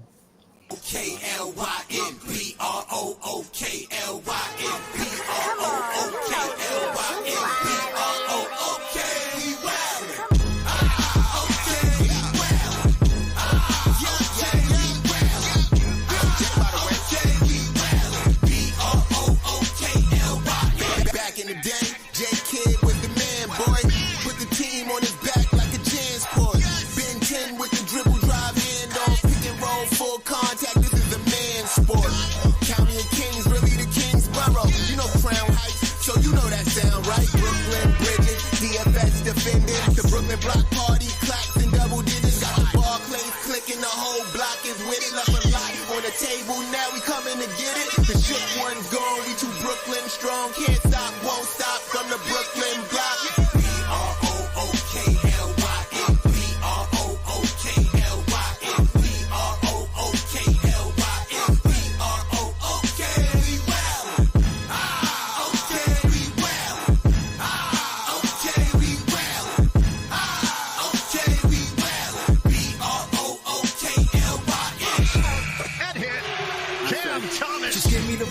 I'm fitting the score next. My J is all net, me and David just all next. Getting back on defense, hit him with strong flex. I'm official like a rep, trying not to get attacked.